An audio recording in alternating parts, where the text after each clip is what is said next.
গল্প হয়তোবা, লেখায় মিম। রাত 2:30 বাজে। চারিদিকে কড়া নীরবতা জারি আছে। সাদিয়ার বাসায় সবাই বেঘোর ঘুমুচ্ছে। সেই সুযোগে সাদিয়া ছাদে এসেছে আত্মহত্যা করবে বলে। আত্মহত্যার কারণ হচ্ছে অনিক। দীর্ঘ 5 বছরের প্রেমের ইতি টেনে আগামী মাসের 10 তারিখ অন্য কারোর সাথে বিবাহ বন্ধনে আবদ্ধ হতে যাচ্ছে সে। আজ সন্ধ্যায় হবু বউয়ের সাথে বাগদানের শুভ কাজটা সেরে এসেছে সে। বর্তমানে অনিকের প্রোফাইলে তার এবং সেই মেয়ের হাসিমাখা ছবি এঁটে দেওয়া হয়েছে, আর কভার ফটোতে দুজন দুজনের হাত ধরে রেখেছে সেটা ঝুলানো হয়েছে। সেই সাথে স্ট্যাটাসে দেওয়া হয়েছে, তোমাকে নিজের করে পেতে আরও 1 মাস 5 দিন অপেক্ষা করতে হবে। এসবই সাদিয়া অনিকের প্রোফাইল ঘুরে ঘুরে দেখেছে। দীর্ঘ 3 ঘন্টা অনিকের ফোনে লাগাতার ফোন করেই গিয়েছে, আর চোখের পানি নাকের পানি একাকার করেছে। অনিক একবারের জন্য ফোন রিসিভ করেনি। ফোনটা সে রিসিভ করার প্রয়োজনই মনে করেনি। সে খুব ভালো করেই জানে সাদিয়ার এই মুহূর্তে কাঁদতে কাঁদতে অজ্ঞান হওয়ার উপক্রম হচ্ছে। তবু তার কোনো মাথা ব্যথা নেই। সে তার হবু বউ, আত্মীয় স্বজন নিয়ে মহাব্যস্ত। এত ব্যস্ততার মাঝে সাদিয়ার কোনো অস্তিত্বই নেই অনিকের কাছে। টানা 3 ঘন্টা নীরবে কাঁদার পর পরবর্তী আধা ঘন্টা সে বালিশে মুখ গুজে চিৎকার করে কেঁদেছে। এর পরবর্তী 1 ঘন্টায় সে সিদ্ধান্ত নিয়েছে যে সে আজ রাতেই আত্মহত্যা করবে। যথেষ্ট ভেবেচিন্তে এই পদক্ষেপটা নিয়েছে সে। সিদ্ধান্তটা নেওয়ার সময় কয়েকবার ভয় পেয়েছে সে, কিন্তু পর মুহূর্তেই মনস্থির করে নিয়েছে। আর যাই হোক, অনিককে ছাড়া বেঁচে থাকা অসম্ভব। মনের ঘরে অন্য কাউকে বসানো কোনোভাবেই সম্ভব না। তার উপর অনিকের পাশে অন্য কাউকে দেখার চেয়ে বিষ খেয়ে মরে যাওয়া ভালো। বেঁচে থাকলে প্রতিনিয়ত ওই মেয়ের সাথে অনিককে দেখতে হবে, যা সাদিয়ার সহ্য সীমার কয়েক মাইল বাহিরে। তাই সে সিদ্ধান্ত নিয়েছে মরে যাবে। ঘরের কেউ যাতে টের না পায় সেজন্য খুব সাবধানে বাসার মেইন ডোর খুলে বেরিয়ে এসেছে সে। ছাদে আসার পর পা খানিকটা জমে যাচ্ছে তার। এই তো আর কয়েকটা মুহূর্ত, এরপরই পরপারে বাড়ি জমাবে সে। বাসার সামনের ছাইরঙা পিচ ঝালাই করা রাস্তাটা ওর গায়ের রক্তে কালচে লাল রং ধারণ করবে। কিছুক্ষণের মধ্যে বাবা মায়ের কানে খবর পৌঁছবে আপনাদের মেয়ে আত্মহত্যা করেছে। খবরটা হয়তোবা কাল ভোরেও পৌঁছাতে পারে। এখন তো সবাই ঘুমুচ্ছে। ওর লাশটা এখন কেউ নাও দেখতে পারে। ধীরে ধীরে ছাদের রেলিং এর দিকে এগিয়ে এসেছে সে। রেলিং এর উপর চড়ার জন্য পা বাড়িয়ে আবার পিছিয়ে আসছে সে। সিদ্ধান্তটা খুব বড়, তাই বাস্তবায়ন করতে যথেষ্ট সাহস প্রয়োজন। বোধহয় সাহসে কিছুটা ঘাটতি পড়ছে এই শেষ মুহূর্তে এসে। না, এমন করলে হবে না। যেভাবেই হোক আত্মহত্যা তো আর করতেই হবে। ভয় পেলে চলবে না। খুব দৃঢ় মানসিকতা নিয়ে সে রেলিং এর উপর পা বাড়াচ্ছে। পাশ থেকে কোনো এক ছেলে এক কণ্ঠ ভেসে আসলো, এই মেয়ে আত্মহত্যা করা কিন্তু মহাপাপ। হুট করে এটাতে পাশের ছাদে এক ছেলেকে দাঁড়িয়ে এই কথা বলতে শুনে খানিকটা হচকিয়ে গেল সাদিয়া। মানুষটা তাকে দেখে ফেলেছে। এখন তো সে আত্মহত্যা করতে পারবে না। লোকটা এমনভাবে তার ছাদের রেলিং এর পাশে দাঁড়িয়ে আছে যেন এক্ষুনি লাফ দিয়ে এই ছাদে এসে সাদিয়াকে আটকাবে। এই মেয়ে কি বলছি কানে যাচ্ছে না? আত্মহত্যা মহাপাপ। রেলিং এর পাশ থেকে সরে আসো। আমি আত্মহত্যা করব কে বলেছে আপনাকে? কারো বলতে হবে নাকি? আমার কি চোখ নেই? আমি কি দেখতে পাচ্ছি না? কাঁদতে কাঁদতে চেহারার কি হাল করেছো? তার উপর এত রাতে ছাদের রেলিং এর উপর চড়তে যাচ্ছ, এসব দেখে কি আরো বুঝার বাকি থাকে নাকি যে তুমি কি করতে যাচ্ছ? কে আপনি? আমি কে সেটা মুখ্য বিষয় না। তুমি এই মুহূর্তে আত্মহত্যা করতে চাচ্ছ সেটাই মুখ্য বিষয়। মরতে চাইছো কেন? কি এমন হয়ে গেছে যার জন্য নিজের ফ্যামিলিকে কষ্ট দিয়ে এভাবে নিজের জীবন জলাঞ্জলি দিতে চাইছো? জীবনের কি কোনো মূল্য নেই নাকি তোমার কাছে? আপনাকে এসব কথা বলবো কেন? আমি তো আপনাকে চিনি না। আর আমি মরবো কি মরবো না সেটা একান্তই আমার ব্যক্তিগত ব্যাপার। তোমার ব্যক্তিগত ব্যাপার, তাই না? দাঁড়াও, ছুটাচ্ছি তোমার ব্যক্তিগত ব্যাপার আমি। এই কথা বলেই তানভীর ছাদের রেলিং বেয়ে সাদিয়ার ছাদে আসলো। দেখো সাদিয়া, আমি চাচ্ছি না তোমার গায়ে হাত দিতে। তুমি যদি ওখান থেকে নিজে সরে না আসো তাহলে কিন্তু বাধ্য হয়ে আমার তোমাকে ওখান থেকে সরিয়ে আনতে হবে। এখন তুমি কি চাও অপরিচিত একটা ছেলে তোমার হাত ধরে একদাতে টানা হেঁচড়া করুক? তানভীরের ভাবগতি সাদিয়ার কাছে বিশেষ ভালো ঠেকেছে না। সে বুঝতে পারছে এখন এখান থেকে না সরে দাঁড়ালে ঠিকই লোকটা হাত ধরে টানাটানি শুরু করবে। তাই সে নিজে থেকেই সেখান থেকে সরে আসলো। হুট করে তার মনে পড়ে গেল লোকটা কিছুক্ষণ আগে তার নাম ধরে ডেকেছে। নাম জানলো কেমন করে লোকটা? এই, কে আপনি বলুন তো? নাম কিভাবে জানেন আপনি আমার? আমি তোমার প্রতিবেশী।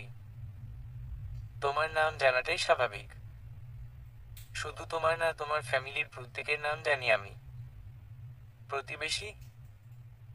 আপনাকে তো কখনো আমি দেখিনি। তুমি আমাকে দেখোনি সেটা তোমার সমস্যা, আমার না। মূল কথা হচ্ছে তুমি আমি প্রতিবেশী। এখন তুমি দেখো আর না দেখো, তবুও তোমার মনের খটকা দূর করার জন্য বলি, আমি পাশের বিল্ডিং এর 3 তলায় থাকি। আমার নাম তানভীর। কাল সকালে আমার বাসায় যেয়ে দেখে এসো, তাহলেই বুঝবা আমি প্রতিবেশী কিনা। এখন বলো কি হয়েছে? আত্মহত্যা করতে চাচ্ছ কেন?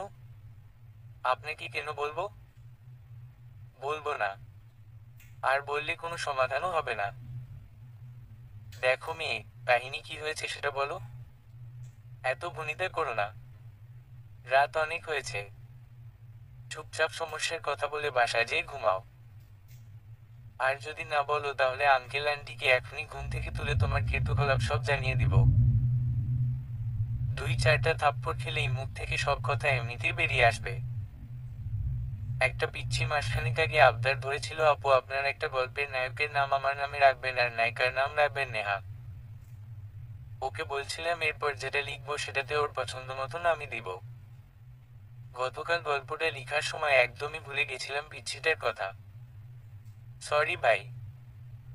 মন খারাপ করো না প্লিজ। এই পর্ব থেকে তোমার পছন্দ করা নামেই নায়ক নায়িকার নাম হবে। ইফতির কথা শুনে হা হয়ে তাকিয়ে আছে নেহা। আপনি কি সত্যিই এখন আব্বু আম্মুকে বলে দিবেন নাকি? এত রাতে কি তোমার সাথে আমি ফাজলামি করছি বলে মনে হচ্ছে? এমন জোরাজোরি করছেন কেন আপনি? এটা আমার অভ্যাস। এখন বলো সমস্যা কি? নেহা, তুমি কি জানো আজকাল কারো কষ্টের কথা শোনার মতো লোক খুঁজে পাওয়া যায় না।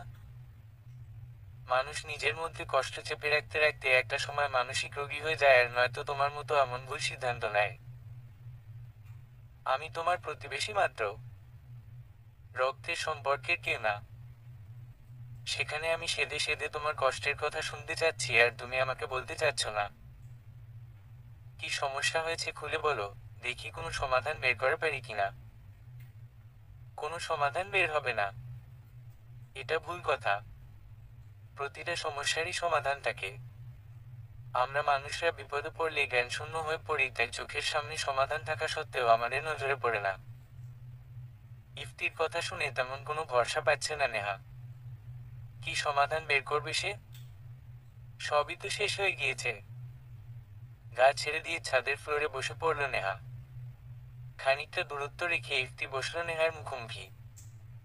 নেহা বলো কি হয়েছে? আমি সেই কখন থেকে অপেক্ষা করছি শোনার জন্য। নেহার দুচোখ বেয়ে পানি ঝরছে। মনের সমস্ত আগুন গলে চোখের পানি হয়ে ঝরছে। অনিক, হুমম অনিক। ভালোবাসো তাকে?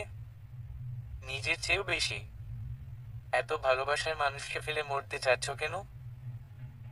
সে আমাকে এখন আর ভালোবাসে না। এখন সে অন্য কাউকে ভালোবাসে। আজ সন্ধ্যায় সেই মেয়ের সাথে আংটি বদল করে এসেছে। আগামী মাসের 10 তারিখে তাদের বিয়ে। একটা সময় ওর সমস্তটা জুড়ে আমি ছিলাম। এখন সেই জায়গা জুড়ে অন্য কেউ। ব্রেকআপ হয়েছে কি নিয়ে? মাসখানেক আগে আমার ফোনে পরপর 2বার ফোন দিয়ে ওয়েটিং পেয়েছিল। সে সময় বড় খালার সাথে ফোনে কথা বলছিলাম। মুরব্বী মানুষের সাথে কথা বলার সময় তো আর হুট করে ফোনটা কেটে দিতে পারি না। কথা শেষ করে অনিককে ফোন দিয়েছি।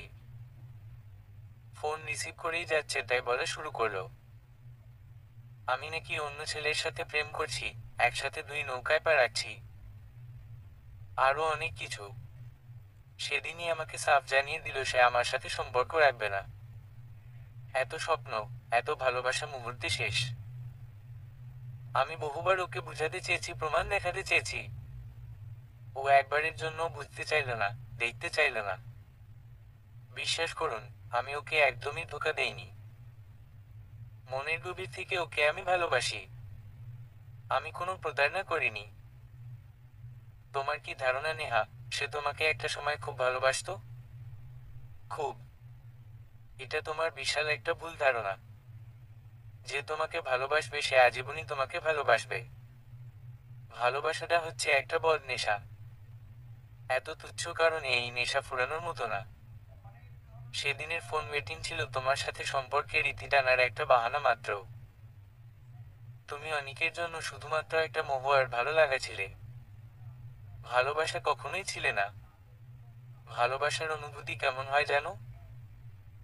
কলিজা জ্বলে যাওয়ার অনুভূতি হয়, যেমনটা এখন তোমার হচ্ছে। অনিকের এমন অনুভূতি হয়নি। যদি হতো তাহলে কখনোই এই তুচ্ছ বিষয়ে ব্রেকআপ করতো না। আমি মরে গেলেই ও টের পাবে আমি ওকে কতটা ভালোবাসতাম। ও কি হারিয়েছে তখন ঠিকই টের পাবে। তুমি খুব বোকা। তুমি মরে গেলে অনিকের কিচ্ছু আসবে যাবে না। বরং সে বলবে, যাক বাবা বাঁচলাম। যা কষ্ট পাওয়ার তোমার বাবা মা পাবে, যারা তোমাকে এত যত্নে বড় করেছে। মৃত্যুর আগ পর্যন্ত সন্তান হারানোর যন্ত্রণায় তারা ছটফট করবে। তোমার ছোট যেই 2 ভাই আছে তারা তাদের বন্ধুর বড় বোনদের দেখে কষ্ট পাবে আর ভাববে, আজ যদি আপু বেঁচে থাকতো তাহলে আমাদেরকেও প্রতি মাসের শুরুতে টিউশনের বেতন দিয়ে ট্রিট দিত। আপুর কাছে এটা সেটা আবদার ধরতে পারতাম। আজ আপু নেই, তাই আবদারগুলো আর নেই। যে তোমাকে কখনো ভালোবাসেনি সে মানুষের জন্য তোমার এত ভালোবাসা, তার জন্য তুমি মরে যেতে চাচ্ছ। অথচ যারা তোমাকে ভালোবাসে, যে বিবা মা তোমাকে ঘিরে হাজারো স্বপ্ন বুনে রেখেছে, যে ভাইগুলো প্রতি রাতে ঘুমানোর আগে চিন্তা করে কাল সকালে উঠেই আব্বুকে বিরক্ত করব, আবদার ধরবো, তাদের ছেড়ে তুমি চলে যেতে চাইছো? ওদের ভালোবাসাটা তোমার নজরে পড়ে না? পৃথিবীতে বহু এতিম মানুষ আছে যারা বাবার ধরে বলতে পারবো এমন কিছুই হবে না। প্রমাণ দেখতে চাইলে কাল সকাল পর্যন্ত ওয়েট করো। কাল সকালে তোমার কোনো বান্ধবীকে দিয়ে ফোন করিয়ে। পৃথিবীতে বহু এতিম মানুষ আছে যারা বাবা মা, ভাই বোনের অভাবে রাতের পর রাত বালিশ ভেজায়। আর তোমার ঘর ভর্তি লোক, এত ভালোবাসা রেখে মরে যেতে চাইছো। হাসতে হাসতে তার জন্য জীবন দেওয়া উচিত যে তোমাকে ভালোবাসে। অনিকের মতো কুলাঙ্গারের জন্য না। বাবার কামাই খাচ্ছ, পড়ছো আর ভালোবেসে মরতে চাচ্ছ অন্য কারো জন্য? এটা কেমন বিবেক তোমার? আর তুমি যে বলছো তুমি মরে গেলে অনিক টের পাবে, এমনটা কখনোই হবে না। তোমার সাথে বাজি ধরে বলতে পারি আমি। প্রমাণ দেখতে চাও? কাল সকাল পর্যন্ত ওয়েট করো। কাল সকালে তোমার কোনো বান্ধবীকে দিয়ে ফোন করিয়ে বলতে বলবে যে তুমি বিষ খেয়েছো। এখন হসপিটালে অ্যাডমিট আছো। অবস্থা ক্রিটিক্যাল। এরপর দেখো তোমার অনিক কেমন রিয়েক্ট করে। তখনই বুঝতে পারবে তুমি কতটা ভুল ধারণা নিয়ে ঘুরে বেড়াচ্ছ। যদি অনিক ছুটে আসে আমার কাছে, আমি নিজে দাঁড়িয়ে থেকে কালই তোমাদের বিয়ে দিব। আর যদি না আসে তাহলে তুমি কি করবা? জানি না। জানো না মানে?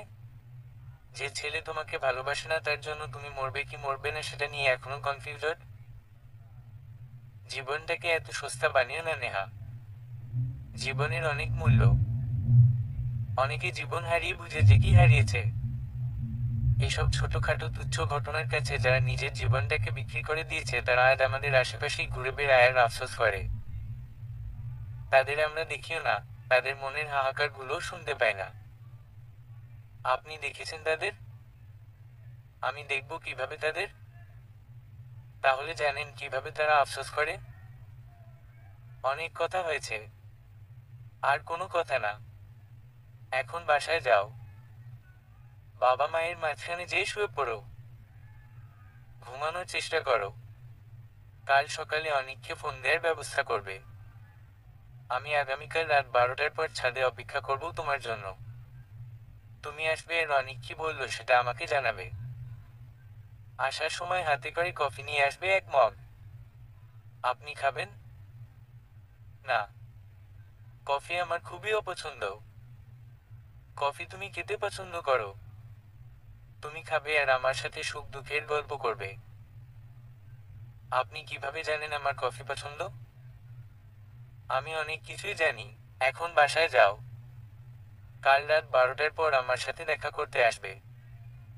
রাত 12টার পর কেন? আমি 12টার আগ পর্যন্ত অনেক ব্যস্ত থাকি তাই। এত কিসের ব্যস্ততা আপনার? সকাল 9টা থেকে সন্ধ্যা 7টা পর্যন্ত জব করি। বাসায় আসতে আসতে 8:30 বাজে। এরপর ফ্রেশ হয়ে ডিনার সেরে গার্লফ্রেন্ডদের সাথে রাত 12টা পর্যন্ত কথা বলি। গার্লফ্রেন্ডদের মানে? কয়টা গার্লফ্রেন্ড আছে আপনার? 3টা। আপনিও তো ভালো না, অনিকের মতোই। 3টা মেয়েকে কষ্ট দিচ্ছেন আপনি। ওরা যদি জানতে পেরে সুইসাইড করে? কখনো করবে না। ওরা তোমার মতো বোকা না। আর ওরা 3জনই খুব ভালো করে জানে আমি ওদের সাথে টাইম পাস করছি আর ওরাও আমার সাথে টাইম পাস করছে। আপনি কি এখন টাইম পাস করতে যাচ্ছেন আমার সাথে? টাইম পাস করার মতো মেয়ে তুমি না। আমি তাদের সাথেই টাইম পাস করি যারা টাইম পাস করতে পছন্দ করে। তাহলে আমাকে এত সুন্দর করে বুঝাচ্ছেন কেন? উফ অফ।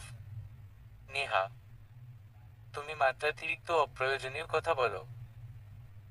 এখন যাও এখান থেকে, অনেক রাত হয়েছে। কাল এসে আবার বক বক করো, তখন তোমার সব বক বক শুনবো।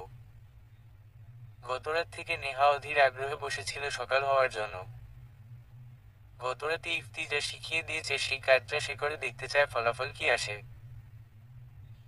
গতরাতে ছাদ থেকে ফিরে সে সোজা নিজের রুমে এসে বিছানায় গা এলিয়ে শুয়েছিল। বাবা মায়ের মাঝে যে এসে গতকাল শুয়ে পড়েনি। এত বড় হয়েছে সে।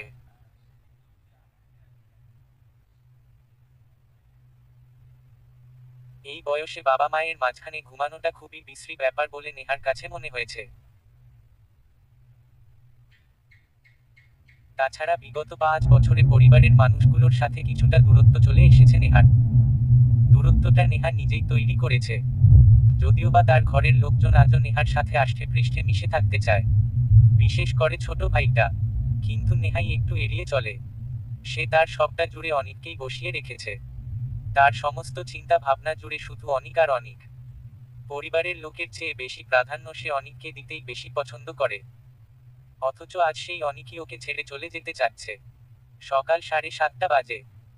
নেহা কিছুক্ষণ আগে তার সবচেয়ে প্রিয় বান্ধবী মালিহাকে ফোন করে শিখিয়ে দিয়েছে অনিককে ফোন করে বলতে নেহা সুইসাইড অ্যাটেম্প নিয়েছে। অবস্থা খুবই খারাপ, যে কোনো সময় মারা যেতে পারে। আপনাকে শেষবারের মতো দেখতে চাচ্ছে। মালিহাকে কথাগুলো শিখিয়ে দেওয়ার পর বিগত 15 মিনিট যাবৎ অপেক্ষা করছে নেহা মালিহার ফোনের জন্য। সে জানতে অনেক বেশি আগ্রহী অনিক এই কথাগুলো শোনার পর কিভাবে রিয়েক্ট করবে। অপেক্ষার প্রহর যেন কাটতেই চাইছে না। আধা ঘন্টা পেরিয়ে গেছে, মালিহার কোনো ফোন আসছে না। শেষমেশ নেহা নিজেই মালিহাকে ফোন করলো। কি রে, তোকে না বললাম অনিককে ফোন দিয়ে কথাগুলো বলতে? বলেছি তো, আমাকে ফোন দিয়ে জানাসনি কেন? সেই কখন থেকে অপেক্ষা করছি। কি বলবো তোকে? কি বলবি মানে? অনিক যা বলেছে তাই বলবি। দেখ নেহা, সেসব কথা শুনে অহেতুক কষ্ট পাবি তুই। এর চেয়ে এসব কথা না শোনাই ভালো। আর অনিক ভাইকে যত দ্রুত ভুলতে পারবি ততই তোর জন্য মঙ্গলজনক। কি বলেছে ও? বাদ দে না নেহা। মালিহা, আমার কিন্তু মেজাজ খারাপ হচ্ছে। তুই কি বলবি নাকি বলবি না? উনাকে ফোনে এই কথা বলার পর উনি রেগে গেছে এত সকালে এইসব বাজে কথা বলতে কেন ফোন দিয়েছি। তুই তোর নিজের দোষে সুইসাইড করতে গিয়েছিস, উনার কারণে না। অনিক ভাই অন্য কাউকে বিয়ে করছে সেটা তুই মানতে পারছিস না, এটা সম্পূর্ণই তোর সমস্যা। অনিক ভাইয়ের না, বর্তমানে উনি তোকে নিয়ে ভাবতে চায় না। উনি শুধু উনার বউকে নিয়েই থাকতে চায়। তুই যত যাই করিস না কেন উনার বিয়ে বন্ধ করতে পারবি না। এভাবে নির্লজ্জের মতো অন্য মেয়ের হবু বরের পিছু না ঘুরে তোকে বলেছে নিজের জন্য ভালো একটা ছেলে খুঁজে নিতে। আর বলেছে উনাকে এসব সুইসাইড অ্যাটেম্প নিয়ে যাতে আর কখনো ব্ল্যাকমেইল না করা হয়। দেখ নেহা, তোকে আমি আপন বোনের মতোই দেখি। তোর ভালোর জন্য বলছি অনিক ভাইয়ের কথা মাথা থেকে ঝেড়ে ফেল। উনি তোকে ভালোবাসে না। তুই মারা যাচ্ছিস শুনেও যে মানুষ তোর কাছে ছুটে আসেনি বরং বলেছে তুই তোর দোষে সুইসাইড অ্যাটেম্প নিয়েছিস সে মানুষ আর যাই হোক তোকে ভালোবাসতে পারে না। আর ভালোবাসা তো দূরের কথা তুই তার মনের কোথাও নেই। এমন মানুষের জন্য চোখের পানি ফেলে সময় নষ্ট করার কোনো মানে হয় না। ওকে ভুলে যাওয়া কি এতই সহজ? জানি সহজ না, কিন্তু নিজের ভালোর কথা চিন্তা করে হলেও মানুষটাকে তুই ভুলে যা। নতুন করে বাঁচতে শেখ। নেহার আর কোনো কথা বলতে ইচ্ছে হচ্ছে না। দুগাল বেয়ে পানি ঝরছে তার। প্রচন্ড কষ্টে জিহ্বা জোরটা এসেছে তার। ফোনটা কেটে দিয়ে বালিশে মুখ চেপে অঝরে কাঁদছে নেহা। দরজায় খুব জোরে ধাক্কার আওয়াজ পাওয়া যাচ্ছে। ওপাশ থেকে মা জোর গলায় নেহাকে ডাকছেন ঘুম থেকে উঠার জন্য। নেহা কোনোমতে গলাটাকে স্বাভাবিক করে উত্তর দিল, আসছি। বাথরুমে যেয়ে চোখে মুখে ইচ্ছেমতো পানি দিচ্ছে নেহা। ইফতির বলা কথাগুলো কানে বাজছে। লোকটা ঠিকই বলেছিল, অনিকের কিছুই আসবে যাবে না। মুখ মুছে রুম থেকে বেরিয়ে এলো নেহা। ডাইনিংয়ে আসা মাত্র বাবার মুখোমুখি হলো সে। নেহার বাবা মেয়ের মুখ দেখা মাত্রই বেশ আতঙ্কিত কণ্ঠে মেয়েকে বললেন, কিরে মা, তোর চোখ মুখ ফুলে আছে কেন? দেখেই বোঝা যাচ্ছে সারা রাত কেঁদেছিস। তোর মা কিছু বলেছে? না, মিথ্যা বলিস না। নাজনীন, এই নাজনীন, কি হয়েছে? তুমি আমার মেয়েকে কি বলেছ? আমি আমি আবার কখন ওকে কিছু বললাম? কি রে বাবার কাছে কি বলেছিস? আমি কিছুই বলিনি। বাবা নিজেই ধারণা করে নিয়েছে। তোর চোখ মুখ ফুলে আছে কেন? কিছু হয়েছে? কারো সাথে ঝগড়া করেছিস? না মা। তাহলে কেঁদেছিস কেন? কোনো সমস্যা হয়েছে রে মা? বাবাকে বল। না কিছু হয়নি। প্লিজ আমাকে এভাবে জেরা করা বন্ধ করো। আমার ভালো লাগছে না। সমস্যা না বললে বুঝবো। উফ নাজনীন থামো তো। ও এখন বলতে চাচ্ছে না ওকে জোর করো না। টেবিলে নাস্তা দাও জলদি। কাল রাতে মেয়েটা না খেয়ে ঘুমিয়েছে। ওকে খেতে দাও। নেহা নাস্তা সেরে উঠে আসার সময় বাবা তাকে পিছন থেকে ডেকে বলল, মা রে, কোনো সমস্যা হলে নিঃসংকোচে বাবাকে বলতে পারিস। বাবা যেভাবে পারি সমাধান করব। নেহা কিছু না বলে সেখান থেকে চলে এলো নিজের রুমে। আজ সারাদিন সে তার রুমেই ছিল। শুধু দুপুরে রাতে খাওয়ার সময় রুম থেকে বেরিয়েছে। সারাটা দিন গতরাতে ইফতির বলা কথাগুলো ওর কানে বেজেছে। চিনে না জানে না একটা লোক হুট করে এসে নেহাকে কত কিছু বুঝিয়ে দিল। আর অনিক, যাকে এত ভালোবাসে সে কিনা ওকে মরার জন্য ছেড়েলো। সারাদিনে ইফতির কথা ভাবতে ভাবতে তার সাথে দেখা করার আগ্রহ খুব বেড়ে গেছে নেহার। গতরাতে বলা প্রতিটা কথাই যুক্তিপূর্ণ ছিল লোকটার। কে উনি? কি জন্য বাঁচিয়েছে নেহাকে? জানতে বড্ড আগ্রহ যাচ্ছে তার। ঘড়িতে 11টা 15 বাজে। লোকটা বলেছিল 12টার পর যেতে। ঘরের সবাই ঘুমিয়ে পড়েছে। নেহার আর তর সইছে না। সে তৎক্ষণাৎ বাসা থেকে বেরিয়ে ছাদে এসেছে। ছাদের এপাশ ওপাশ পায়চারি করছে আর কিছুক্ষণ পরপর পাশের ছাদে তাকাচ্ছে। মোবাইলের স্ক্রিনে বারবার দেখছে 12টা বাজতে আর কত মিনিট বাকি। 12টা 5 বেজে গেছে, ইফতির আসার কোনো খবর নেই। নেহার মন খারাপ হচ্ছে আবার মেজাজও খারাপ হচ্ছে। লোকটা তো বলেছিল 12টার পরে দেখা করবে। লোকটার কি তার গার্লফ্রেন্ডদের সাথে কথা বলা এখনো শেষ হয়নি? ওই তো কাকে যেন দেখা যাচ্ছে। অন্ধকারে ঠিকমতো বুঝাও যাচ্ছে না। সেই লোকটাই হবে হয়তো। হুমম, নেহার ধারণাই ঠিক। এটাই ইফতি। মোবাইলের স্ক্রিনে তাকিয়ে দেখে 12টা 7 বাজে। ইফতিকে দেখা মাত্রই নেহা বলল, আপনি 7 মিনিট লেট। কি? বললাম, আপনি 7 মিনিট লেট। মাত্র 7 মিনিট? 7 মিনিট মোটেও মাত্র নয়। শোনো, আসল কথা হচ্ছে তুমি আমার জন্য অনেকক্ষণ যাবত অধীর আগ্রহে অপেক্ষা করছিলে। তাই প্রতিটা মিনিট তোমার কাছে অনেক বেশি মনে হচ্ছিল।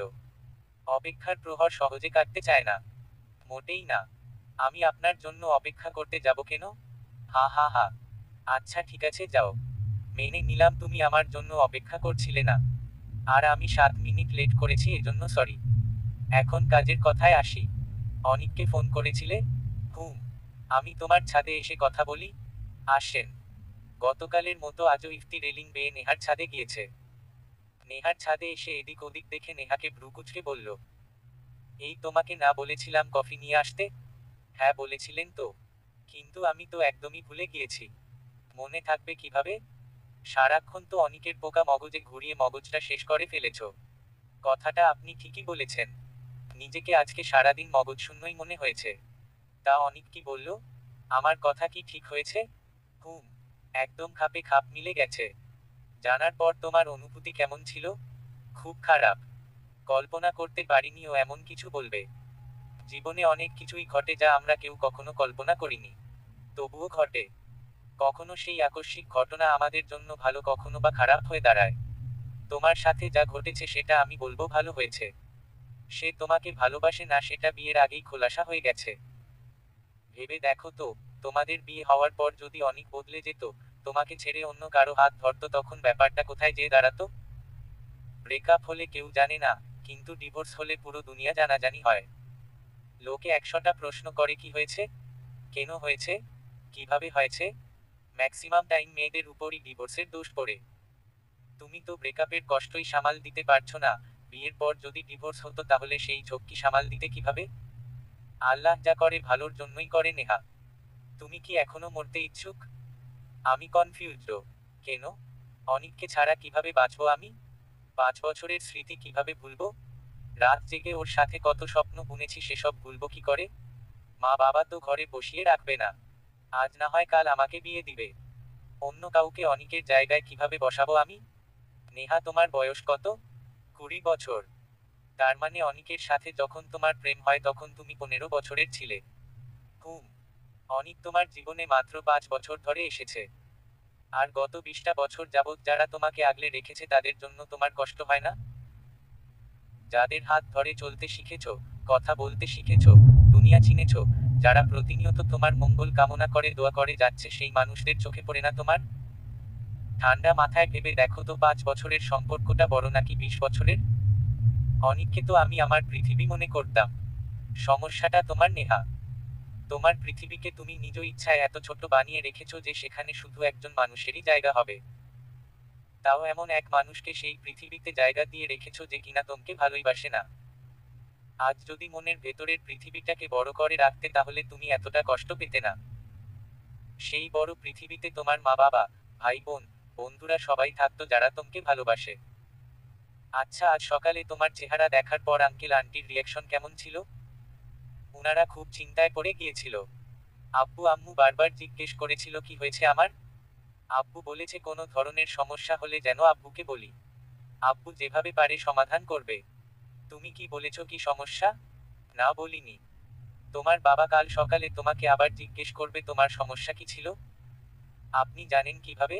কারণ উনি বাবা। উনি তোমাকে ভালোবাসে। এই যে তুমি মরে যেতে চাচ্ছিলে, গতরাতে যদি সত্যিই তুমি মরে যেতে তাহলে কি হতো বলো তো? যে বাবা মা তোমার চোখ মুখ ফুলে আছে দেখেই চিন্তায় পড়ে গেছে, তারা যদি আজ ভোরে উঠে পিচ ঢালাই করা রাস্তাটা তোমার রক্তে ভেজা দেখতো, রাস্তার উপর তোমার নিথর দেহ পড়ে আছে, তুমি আর নিঃশ্বাস নিচ্ছ না, তখন তোমার মা বাবা, ভাই দুটোর কি হতো? কেমন লাগতো ওদের? তোমার এত সুন্দর ফুটফুটে চেহারাটা শক্ত রাস্তার উপর থেতলে যেত। সেই মুখটা দেখে কি তোমার মা বেঁচে থাকতে পারতেন? তুমি হয়তোবা এখন উনার কষ্ট বুঝবে না। যেদিন তুমি সন্তানের মা হবে, তোমার সন্তান যখন এমন করে আত্মহত্যা করবে তখন তুমি কষ্টটা বুঝবে। আচ্ছা, আপনি কিভাবে কষ্টটা উপলব্ধি করতে পারছেন? আপনারও কি সন্তান আত্মহত্যা করেছে? এই মেয়ে, তুমি কি ড্রাগ এডিক্টেড?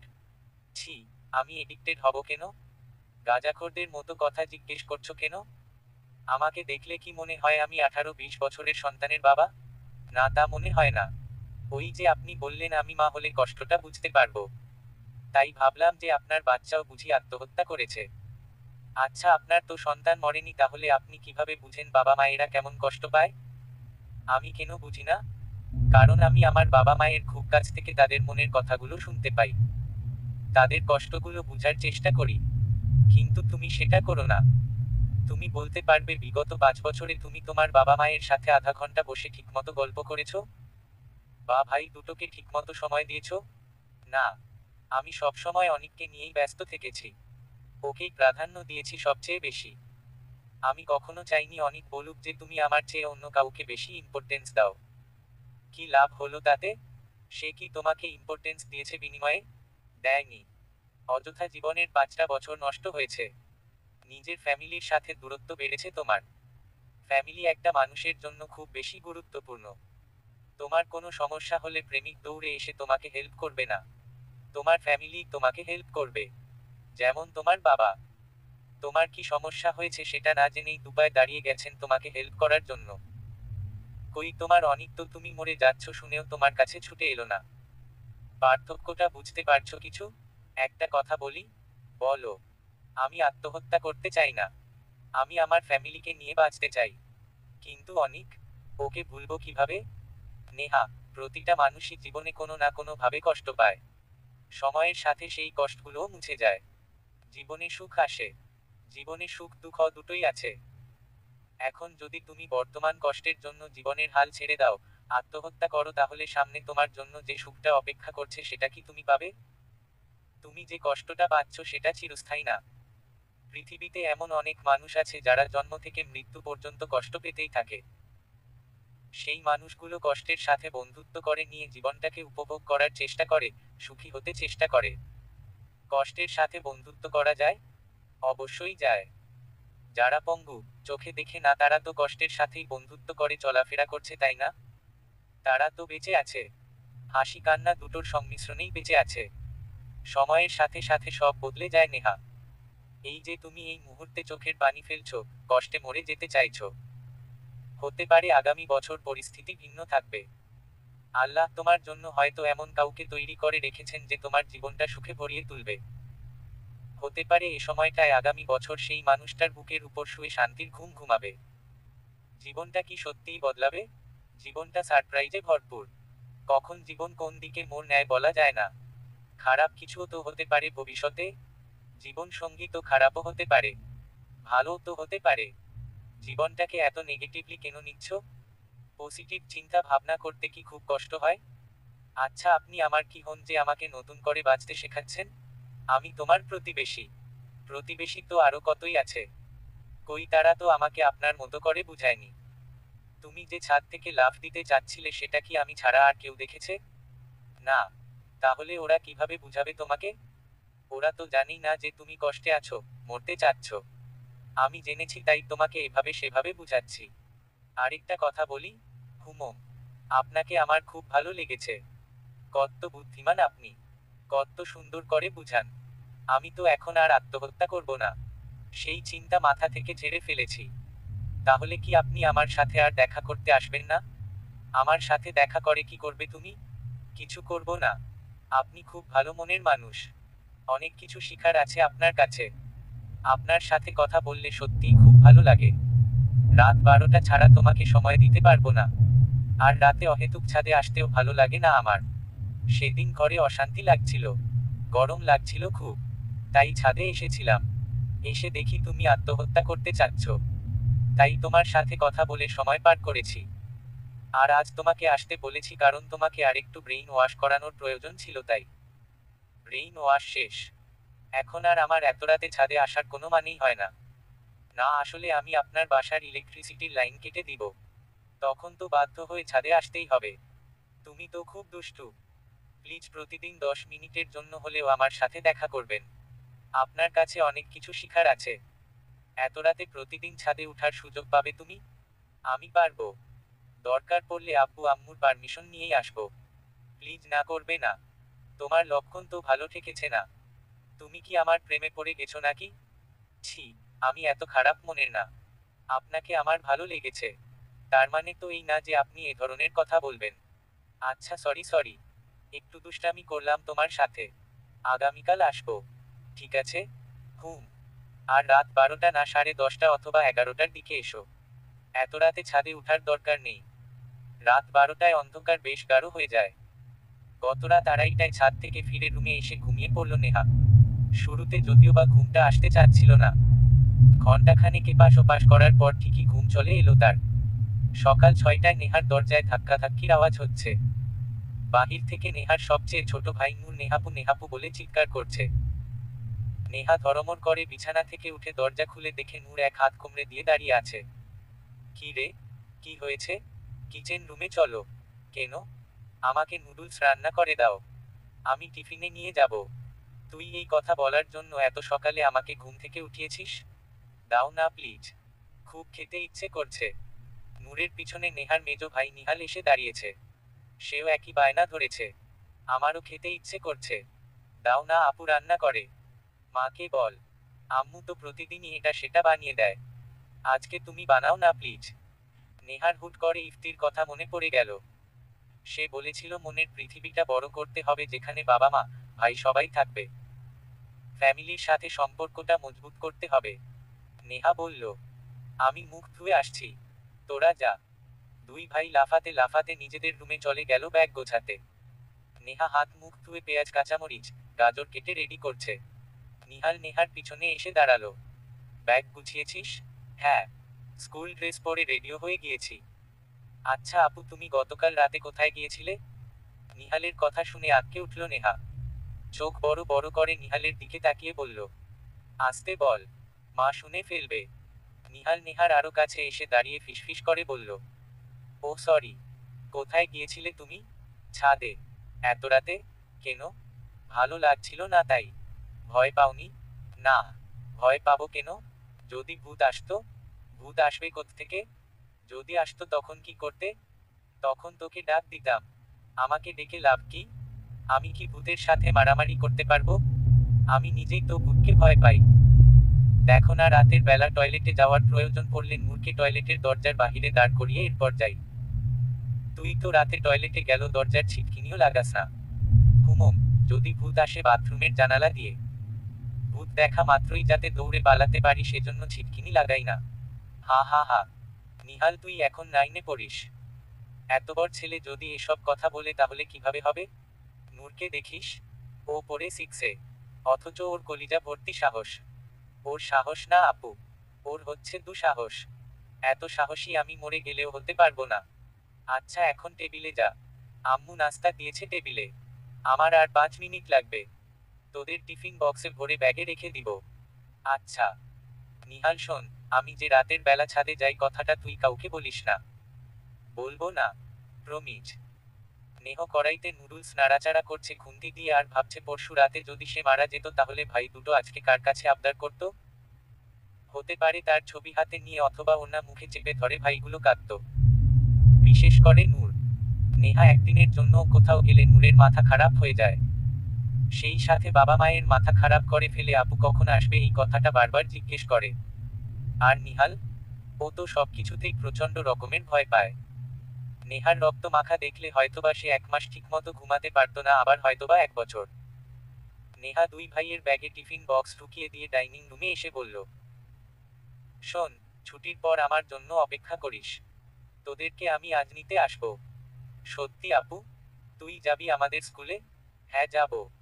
নেহার মা হা হয়ে মেয়ের মুখের দিকে তাকিয়ে আছেন। উনি নিজের কানকে বিশ্বাস করতে পারছেন না। নেহা যাবে ওর ভাইদের স্কুল থেকে নিয়ে আসতে? এটা কি করে সম্ভব? এই মেয়ে তো ঠিক করে কতগুলো বছর যাবৎ ভাইদের সাথে ঠিকমতো কথাই বলে না। আর সে কি না আজ আনতে যাবে ওদের স্কুল থেকে? কি ব্যাপার আম্মু?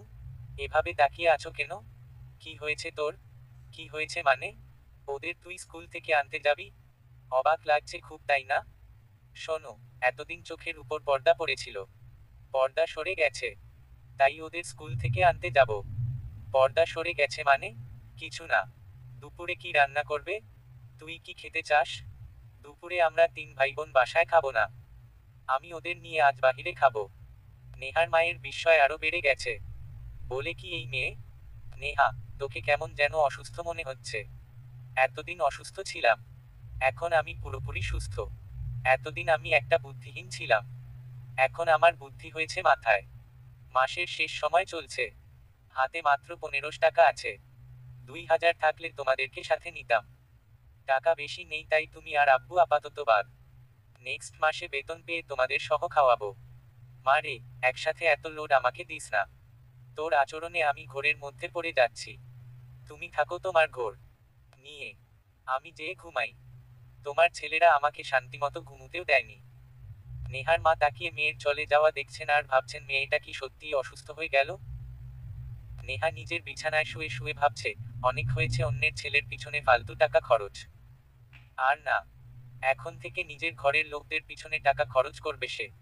ইফতি লোকটা সত্যিই খুব ভালো। এমন নিঃস্বার্থ মানুষ আজকাল পাওয়া যায় নাকি?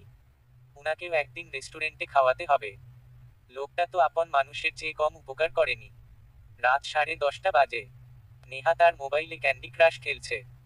ক্যান্ডি ক্রাশ খেলছে মূলত টাইম পাস করার জন্য। ইফতি গতকাল ঠিকই বলেছিল, অপেক্ষার প্রহর কোনোভাবেই কাটতেই চায় না। কিছুক্ষণ পরপরই ঘড়ির দিকে তাকাচ্ছে সে। কখন 11টা বাজবে আর কখনো বাসা থেকে বের হবে।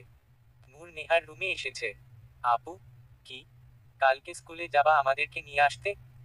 ভাই, আমার কাছে আপাতত তেমন টাকা নেই। বেতন পাই এরপর তোদের নিয়ে আবার বের হব। আপু, আমি তো তোমার কাছে কিছু খেতে চাইনি, শুধু বলেছি আমাদেরকে স্কুল থেকে নিয়ে আসতে। তুমি যে আজকে গিয়েছো আমাদের স্কুলে, আমার খুব মজা লেগেছে। নেহা নূরের মাথায় হাত বুলিয়ে বলল, ঠিক আছে যাব। আমার স্কুল ব্যাগের পকেটে 30 টাকা আছে। টাকাটা অনেকদিন ধরে জমিয়েছি। তোমাকে আমি কাল 10 টাকা দিয়ে চিপস কিনে দিব। নেহার প্রচণ্ড রকমের হাসি পাচ্ছে নূরের কথা শুনে। আবার খুব মায়াও লাগছে। কত বড় ভুলটাই না সে করতে যাচ্ছিল। আজ যদি মারা যেত তাহলে হয়তোবা এই মুহূর্তগুলো উপভোগ করতে পারত না। আল্লাহ যা করে ভালোর জন্যই করে। 11টা বাজার 5 মিনিট আগে নেহা ছাদের উদ্দেশ্যে বাসা থেকে বের হলো। এত রাতে মেয়েকে ঘর থেকে বের হতে দেখে মা জিজ্ঞেস করেছিলেন, কোথায় যাচ্ছিস? প্রতিউত্তরে নেহা বলে এসেছে, ছাদে যাচ্ছি। ঘরের ভেতর অশান্তি লাগছে। নেহার মা নাজনীন আর কথা বাড়াননি। তিনি চুপচাপ মেয়েকে যেতে দিয়েছেন। দুদিন যাবৎ ব্যাপক পরিবর্তন দেখতে পাচ্ছেন তিনি। নিশ্চয়ই বড় কোনো ঘটনা ঘটেছে নেহার জীবনে। কিন্তু কি ঘটনা ঘটেছে সেটা নাজনীনের জানা নেই। তিনি মেয়েকে আরো কিছুদিন সময় দিতে চান। এরপর তিনি কোনো একটা সময় সুযোগ বুঝে নেহাকে জিজ্ঞেস করবেন তার কি হয়েছে। এখন আপাতত মেয়েটা যেভাবে চলতে চাচ্ছে চলুক। আজ নেহা ছাদে উঠে দেখে ইফতি আগে থেকেই নেহাদের ছাদে দাঁড়িয়ে আছে। নেহা খানিকটা তড়িৎ গতিতে ইফতির দিকে এগিয়ে গেল। কখন এসেছেন আপনি? 2 মিনিট হবে। আমার জন্য 2 মিনিট সময় নষ্ট হলো আপনার? হা হা হা, কি যে বলো না। 2 মিনিট আর এমন কি সময়? রাতে খেয়েছেন? হুম। তুমি? হ্যাঁ। আচ্ছা, আপনি যে আমাকে 11টায় আসতে বললেন, তাহলে আপনার গার্লফ্রেন্ড? তাদের সাথে কথা বলবেন না? একটাকে বাদ করে দিয়েছি। আর বাকি দুইটার সাথে কথা বলে তোমার সাথে তো দেখা করতে এসেছি। বাদ দিয়েছেন কেন? তোমাকে সময় দিব তাই। আপনি আমাকে সময় দেওয়ার জন্য আপনার একটা গার্লফ্রেন্ডকে বাতিল করে দিলেন? এটা তেমন কিছু না। এমন কত আসবে আর যাবে। এভাবে বলছেন কেন? মেয়েগুলো যদি সত্যিই আপনাকে ভালোবেসে থাকে, তাহলে তো আপনি ব্রেকআপ করলে ওরা কষ্ট পাবে। ওরা এমন না নেহা। তোমার আর ওদের মধ্যে আকাশ পাতাল পার্থক্য। ওদের একটা বয়ফ্রেন্ড জুটাতে 2 ঘন্টাও সময় লাগে না। এ ধরনের মেয়ে মানুষ কি সত্যি আছে? অবশ্যই আছে। মাত্র 2 ঘন্টায় একটা ছেলেকে কাবু করা যায়? শোনো নেহা, মেয়ে মানুষের মধ্যে অদ্ভুত একটা মাধুর্য আছে। সেই মাধুর্যে নেশা আছে। এই নেশাটা এক ছেলেকে মাটির সাথে মুহূর্তে মিশিয়ে দিতে পারে। নিজের এই মাধুর্যটাকে সব মেয়েরা ব্যবহার করতে জানে না। যে মেয়েগুলো অসম্ভব চালাক, পুরুষ মানুষ ছড়িয়ে বেড়াতে চায় সর্বক্ষণ, শুধুমাত্র তারাই এই মাধুর্য কাজে লাগিয়ে ছেলেদের নেশায় আটকাতে পারে। তোমার মতো সহজ সরল, বিশ্বস্ত এক পুরুষ নিয়েই যারা আজীবন কাটাতে চায়, তারা দুনিয়া উল্টে গেলেও তাদের মাধুর্য লাগাতে জানে না। যদি তোমার মতো মেয়েরা এটা কাজে লাগাতে জানতো, তাহলে একটা পুরুষ পর নারীতে আসক্ত হতো না, সংসারে কলহ হতো না, অমাবস্যার রাতেও ঘরে জোছনা নামতো। তার মানে আপনিও মাধুর্যের মোহে কাবু হয়েছেন? ইফতিকে কাবু করা এত সহজ না। যদি সহজ হতো তাহলে তো একটার সাথেই লেগে থাকতাম। তিনটার সাথে তো আর সময় পার করতাম না। মাধুর্য কাজে কিভাবে লাগায়? আমি কিভাবে জানবো? আমি কি মেয়ে মানুষ? তাহলে একটু আগে যে বললেন, সেটা আমার চেয়ে ভালো বুঝিয়ে বলতে পারবে ওই টাইপের মেয়েরা। ওই টাইপের মেয়ে কোথায় পাবো? নেহা, তুমি এত বেশি প্রশ্ন করো। উফ অফ, বিরক্ত হচ্ছেন কেন? আপনার কাছে অনেক কিছু শিখার আছে, সেজন্যই তো এত কিছু জিজ্ঞেস করি। আমি কি তোমার টিচার? হ্যাঁ। তাহলে আমার বেতন কোথায়? দাও, টাকা দাও। আগে টাকা দিবে, এরপর তোমাকে জ্ঞান দিব। এর আগে না। আপনি কি এখন আমার সাথে টাকার লেনদেন করতে চাচ্ছেন? আরে তুমি মন খারাপ করছো কেন? আমি কি একটু মজাও করতে পারবো না? আচ্ছা বাবা, মন খারাপ করো না। তোমার কথা বলো। দিনকাল কেমন যাচ্ছে তোমার? খুব ভালো। আজ দুভাইকে নিয়ে বাহির কার লাঞ্চ করতে গিয়েছিলাম। অনেক ভালো লেগেছে জানেন। ওরা দুজন এত খুশি ছিল। ভাই দুটো এত খুশি হবে জানলে আমি কখনোই অনিকের পিছনে টাকা খরচ করতাম না। ওদের পিছনেই খরচ করতাম। যাক সুমতি হয়েছে তাহলে তোমার। হ্যাঁ হয়েছে।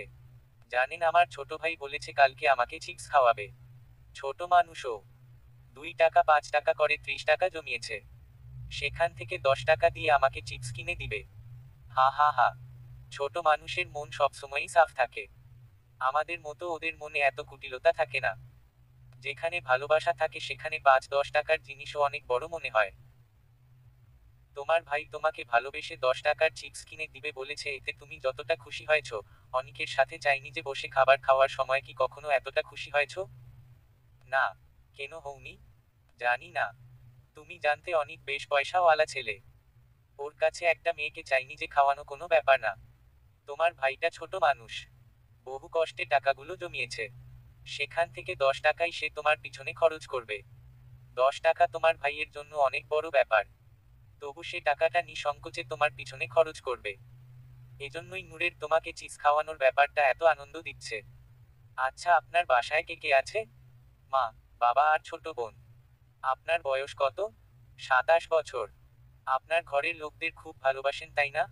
হুম। ওরা আমাকে আরো বেশি ভালোবাসে। আপনার মতো মানুষকে সবাই ভালোবাসবে। তুমিও ভালোবাসো? এটা কেমন প্রশ্ন? হা হা হা। তুমিই তো বললে আমার মতো মানুষকে নাকি প্রত্যেকেই ভালোবাসবে। আমি আপনাকে ভালোবাসি না। তবে আপনার ভক্ত হয়ে গেছি। মানুষ এত সুন্দর করে কিভাবে বুঝাতে পারে?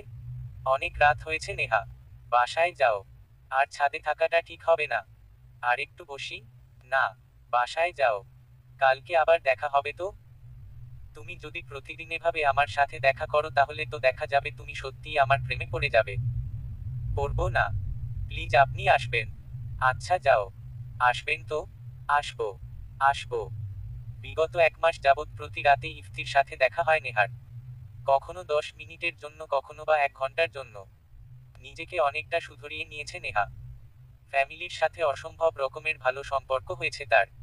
অনিকের স্মৃতির তারগুলো কেটে গিয়েছে। এখন আর তার কথা মনে পড়ে না নেহার। নেহা কখনো কল্পনাও করতে পারেনি অনিককে সে এত দ্রুত ভুলতে পারবে। সবই হয়েছে ইফতির জন্য। ও পাশে না থাকলে হয়তোবা এত বড় কষ্টটা সামলানো যেত না। ইফতির সাথে সম্পর্কটা বেশ কিছুদিন যাবৎ আপনি থেকে তুমিতে নেমে এসেছে। অনেক বেশি ভালো লাগে মানুষটাকে। ভালো লাগাটা কি ভালোবাসায় পরিণত হচ্ছে কিনা সেটা নেহার জানা নেই। তবে মানুষটার সাথে কাটানো মুহূর্ত অসম্ভব সুন্দর। ইফতির প্রতিটা কথা মন্ত্রমুগ্ধের শোনে নেহা। নেহার খুব শখ ইফতির সাথে একদিন সারারাত কথা বলবে। কিন্তু ইফতি বলতে নারাজ। তার কথা হচ্ছে এত রাত পর্যন্ত একটা ছেলের সাথে রাতে ছাদে থাকার কোনো মানেই হয় না। আজও সে ছাদে দাঁড়িয়ে আছে ইফতির সাথে দেখা করতে। কিছুক্ষণ পর ইফতি এসেছে। ইফতি, এত দেরি করো কেন তুমি আসতে? 5-10 মিনিট লেট করলে কিছু হয় না। হুম মম। কিছু হয় না। অহেতুক আমাকে ওয়েট করাতে ভালো লাগে তোমার? না। তা লাগবে কেন? নিহাল ছাদের দরজার আড়াল থেকে নেহাকে দেখছে। নেহা কারো সাথে কথা বলছে। কার সাথে কথা বলছে সে? ছাদে তো কাউকেই দেখা যাচ্ছে না। কাউকে দেখতে না পেয়ে ছাদে এসেছে নিহাল। পাশের ছাদে তাকিয়ে দেখে সেখানেও কেউ নেই। এবার সে প্রচণ্ড রকমের ভয় পাচ্ছে। এখান থেকে ছুটে পালাতে ইচ্ছা হচ্ছে তার। কিন্তু বোনকে এখানে একা রেখে সে কোনোমতেই বাসায় যাবে না। বোনটার যদি কোনো বিপদ হয়। সে নেহার কাছে যে কাপা গলায় জিজ্ঞেস করল, কার সাথে কথা বলো আপু? এত রাতে ছাদে কি করিস তুই? তুমি কার সাথে কথা বলছো? ওহ, আয় তোকে পরিচয় করাই। এটা ইফতি। ইফতিও আমার মেজো ভাই নিহাল। কোথায় ইফতি? কিসের ইফতি? এই আপু কি বলছো তুমি উল্টাপাল্টা? উল্টাপাল্টা বলছি মানে? আর তুই এত ভয় পাচ্ছিস কেন? আপু এখানে কেউ নেই শুধু তুমি আর আমি ছাড়া। তুমি বাসায় চলো প্লিজ। এটা কেমন অসভ্যতা নিহাল? একটা জলজ্যান্ত মানুষ সামনে দাঁড়িয়ে আছে। অপরিচিত কারো সাথে কিভাবে আচরণ করতে হয় ভুলে গেছিস? এমন ফাজলামি করছিস কেন তুই? আপু বিশ্বাস করো এখানে কেউ নেই। আমি তোমাকে সেদিন বলেছিলাম ছাদে যেও না ওখানে ভূত আসবে। দেখেছো সত্যিই ভূত এসেছে। এই তুই বাসায় যা এখানে আর 1 সেকেন্ড দাঁড়ালে আমার হাতে থাপ্পড় খাবি তুই। আমি তোমাকে ফেলে কোথাও যাব না। আমি তোমাকে নিয়েই যাব। আপু প্লিজ আমার কথাটা শুনো। নেহা ইফতির দিকে লজ্জার দৃষ্টিতে তাকালো। সরি ইফতি। আমি জানি না নিহাল কেন এমন করছে। বিশ্বাস করো ও মোটেও এমন না। কথাগুলো বলা শেষ হতে না হতেই ইফতি হুট করেই হাওয়ায় মিলিয়ে গেল। এভাবে ইফতিকে চোখের পলকে অদৃশ্য হয়ে যেতে দেখে নেহার অজ্ঞান হওয়ার উপক্রম। কি হলো এটা? ইফতি কোথায়? নিহাল এতক্ষণ ধরে কি বলছিল? ও কি সত্যিই বলছিল? ইফতিকে? নেহার পুরো শরীর জমে যাচ্ছে। ইফতি কি নেহার ভ্রম নাকি অন্য কিছু? নিহাল অনেকটা টানতে টানতে নেহাকে বাসায় নিয়ে এসেছে। নেহাকে রুমে নিয়ে যেয়ে দরজা আটকে দিল নিহাল। বোনের হাত শক্ত করে ধরে জিজ্ঞেস করলো, আপু কি হয়েছে তোমার? ছাদে কে ছিল? বলো না আপু। তুমি প্রতিদিন কি কথা বলার জন্যই ছাদে যেতে? কে আসে আপু তোমার সাথে কথা বলতে? ইফতি আসে। কোন ইফতি আপু? কোত্থেকে আসে? সে তো বলেছিল পাশের বিল্ডিং এ নাকি থাকে। পাশের বিল্ডিং এর ইফতি কোত্থেকে আসবে? উনি এখানে থাকলে তো আসবে। কোত্থেকে আসবে মানে? তুই চিনিস ওকে? চিনি না। তবে নাম শুনেছি, গল্পও শুনেছি। কিসের গল্প? উনি তো কবেই মারা গেছে। 5 বছর আগে পাশের বিল্ডিং এর ছাদের উপর থেকে ভোর রাতে লাফ দিয়ে আত্মহত্যা করেছিল উনি। রুমের লাইট অফ করে চুপচাপ বসে আছে নেহা।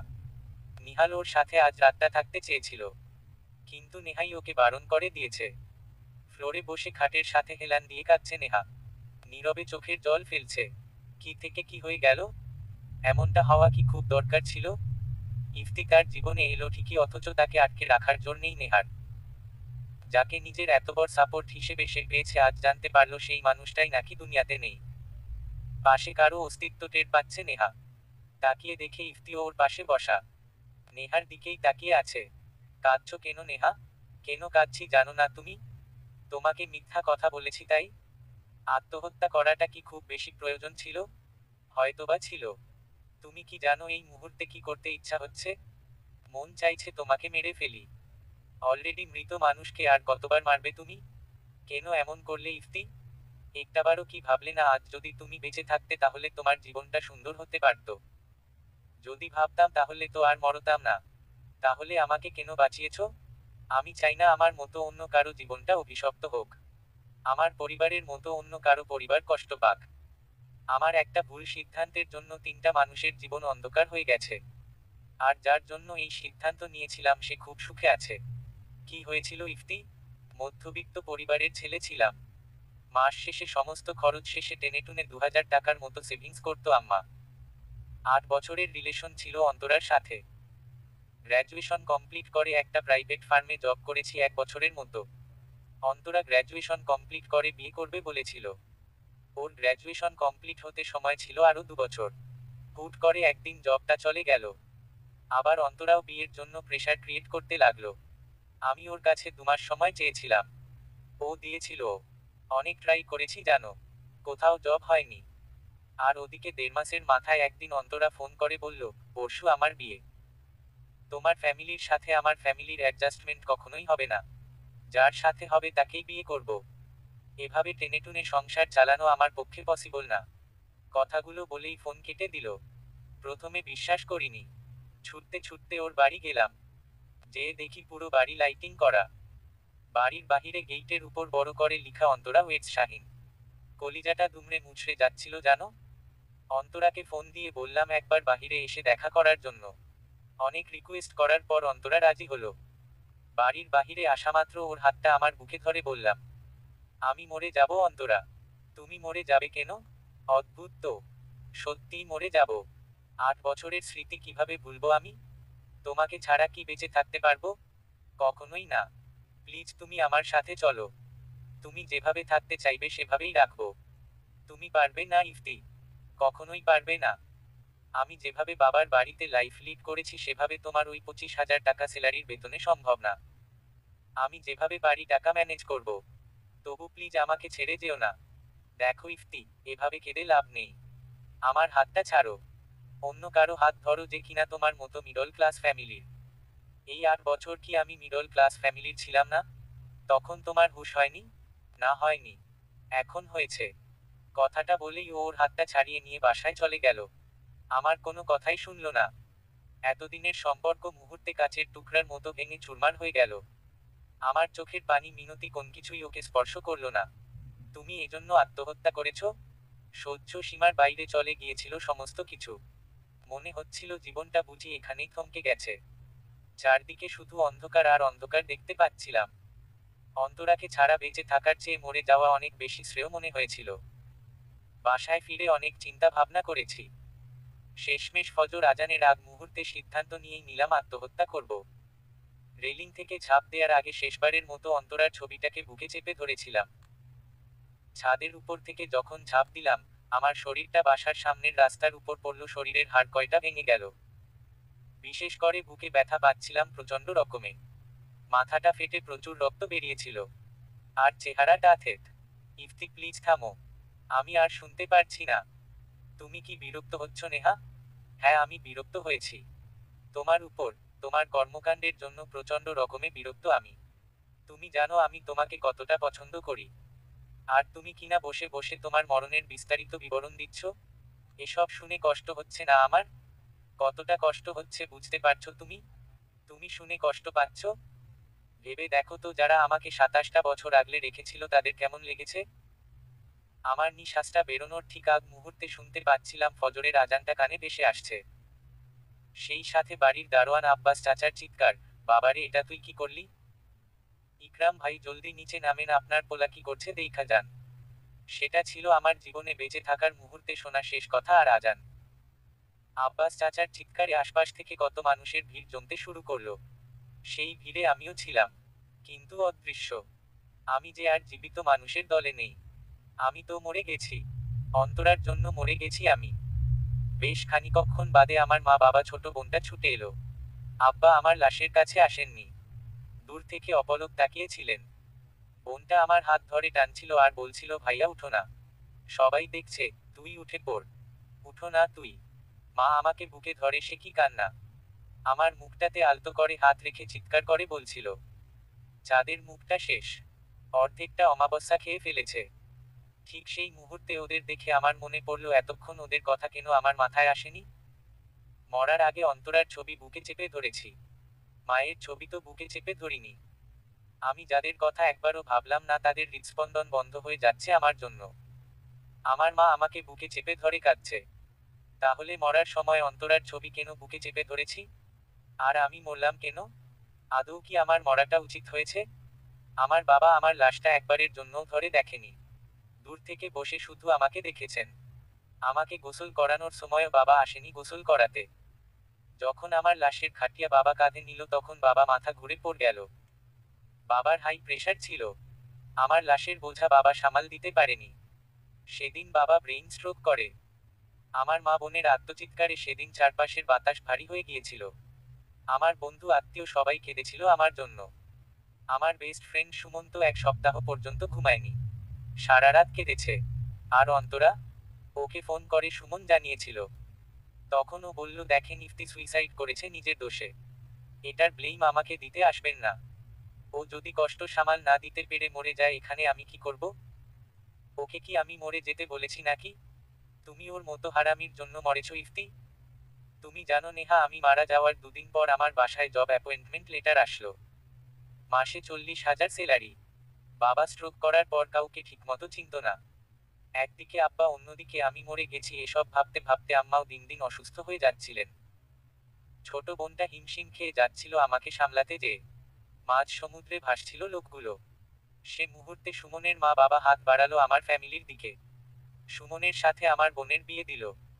সুমনই এখন আমার মা বাবাকে দেখাশোনা করে। এই মানুষগুলো প্রতিদিনই একবার হলেও আমাকে স্মরণ করে। প্রতি বৃহস্পতিবার রাতে বন্ধুরা রাত 2টা পর্যন্ত আড্ডা দিতাম। ওরা এখনো আড্ডা দেয়। প্রতিটা আড্ডার সময়ই আমাকে ওরা স্মরণ করে আর আফসোস করে। প্রতি বৃহস্পতিবার রাতে আমার কথা মনে করে কোনো না কোনো বন্ধু নিঃশব্দে চোখের পানি ফেলে। আমি ওদের পাশেই থাকি। ওদের গল্পগুলি শুনি। খুব ইচ্ছা হয় ওদের সাথে কথা বলতে। কিন্তু বলি না। কেন বলো না? আমাকে যেমন দেখা দাও ওদেরকেও তো দেখা দিতে পারো। হা হা হা। নেহা, আমি আর জীবিত নেই। মরার পর একটা আত্মা সবার কাছে ভূত হয়ে যায়। ভূতের সাথে কেউ কথা বলতে চায় না। ছোট বোনটাকে দুদিন দেখা দিয়েছিলাম। ও এত বেশি ভয় পেয়েছিল কি আর বলবো। শেষমেশ বাসা চেঞ্জ করে অন্য জায়গায় চলে গেল আমার ফ্যামিলি। এরপর থেকে খুব বেশি প্রয়োজন ছাড়া কাউকে দেখা দেই না। খুব ইচ্ছে হয় আবার ফিরে আসি। যারা আমাকে মনে করে কাঁদে তাদের জড়িয়ে ধরে বলি, আই অ্যাম সরি। খুব ইচ্ছে হয় সেই 40,000 স্যালারির জবটা করি। আব্বা আম্মাকে কিছু কিনে দেই, ঘরের পুরো দায়িত্ব নিজের উপর নেই। বোনের শ্বশুরবাড়িতে অনেক কিছু কিনে নিয়ে যাই, বোনের বাচ্চাগুলোকে কাঁধে নিয়ে ঘুরি, নিজে একটা বিয়ে করি আমার মতো মধ্যবিত্ত পরিবারের মেয়েকে। আমারও একটা সাজানো সংসার হোক। কিছুই আর সম্ভব না নেহা। সারাদিন দেয়ালে মাথা ঠুকলেও সম্ভব না। সব শেষ, নিজ হাতে শেষ করেছি আমি। আমি এখন একটা অভিশপ্ত জীবন কাটাচ্ছি। কি পরিমাণ যে কষ্ট নিয়ে ঘুরে ফিরি তা তুমি বুঝবে না। দিনরাত একটা কথাই ভাবি, ইসস, যদি একটু ধৈর্য ধারণ করতাম, যারা আমাকে ভালোবাসে তাদের কথা ভাবতাম, অগরে এসে নামাজে দাঁড়াতাম, তাহলে এত বড় ভুল সিদ্ধান্তটা কখনোই নিতাম না। কি করলাম আমি এটা? তোমার মরে যাওয়াটা একদমই উচিত হয়নি। জঘন্য খারাপ কাজ করেছো তুমি। খুব খারাপ মানুষ তুমি। একটাবারও তুমি তোমার বাবা মায়ের কথা ভাবলে না। একবারও ভাবলে না আমার কি হবে। তোমার কি হবে মানে? আসলেই তো আমার কি হবে বলো? তুমি মরে যাওয়া বেঁচে থাকাতে আমার কিছু আসবে যাবে নাকি? কষ্ট পেও না নেহা। যার অস্তিত্বই নেই তার জন্য কষ্ট পাওয়ার কোনো মানেই হয় না। ইফতি, এটা কি করলে তুমি? না করলে কি হতো না? আমার এখনো মনে হচ্ছে সব মিথ্যা। এটা একটা দুঃস্বপ্ন। না নেহা, এটাই সত্যি। তুমি আমাকে ফেলে যেও না প্লিজ। আমি তোমাকে একদম ভয় পাচ্ছি না। তুমি আগের নিয়মে আমার সাথে দেখা করতে আসবে প্লিজ। নিহাল জানলে ভয় পাবে নেহা। ওকে জানালে তো ও জানবে। তুমি এখন থেকে আমার রুমেই আসবে। আমি তোমার জন্য ওয়েট করব। নেহা, আমার আর আশাটা ঠিক হবে না। তুমি কি চাও আমি পাগল হয়ে যাই? অনিকের ধাক্কাটা ভুলতে না ভুলতেই আবার তোমার ধাক্কা পেলাম। আমি তো মানুষ ইফতি। এত ঝক্কি সামলাবো কিভাবে আমি? তোমাকে খুব প্রয়োজন। প্লিজ একবার এসো প্রতিদিন।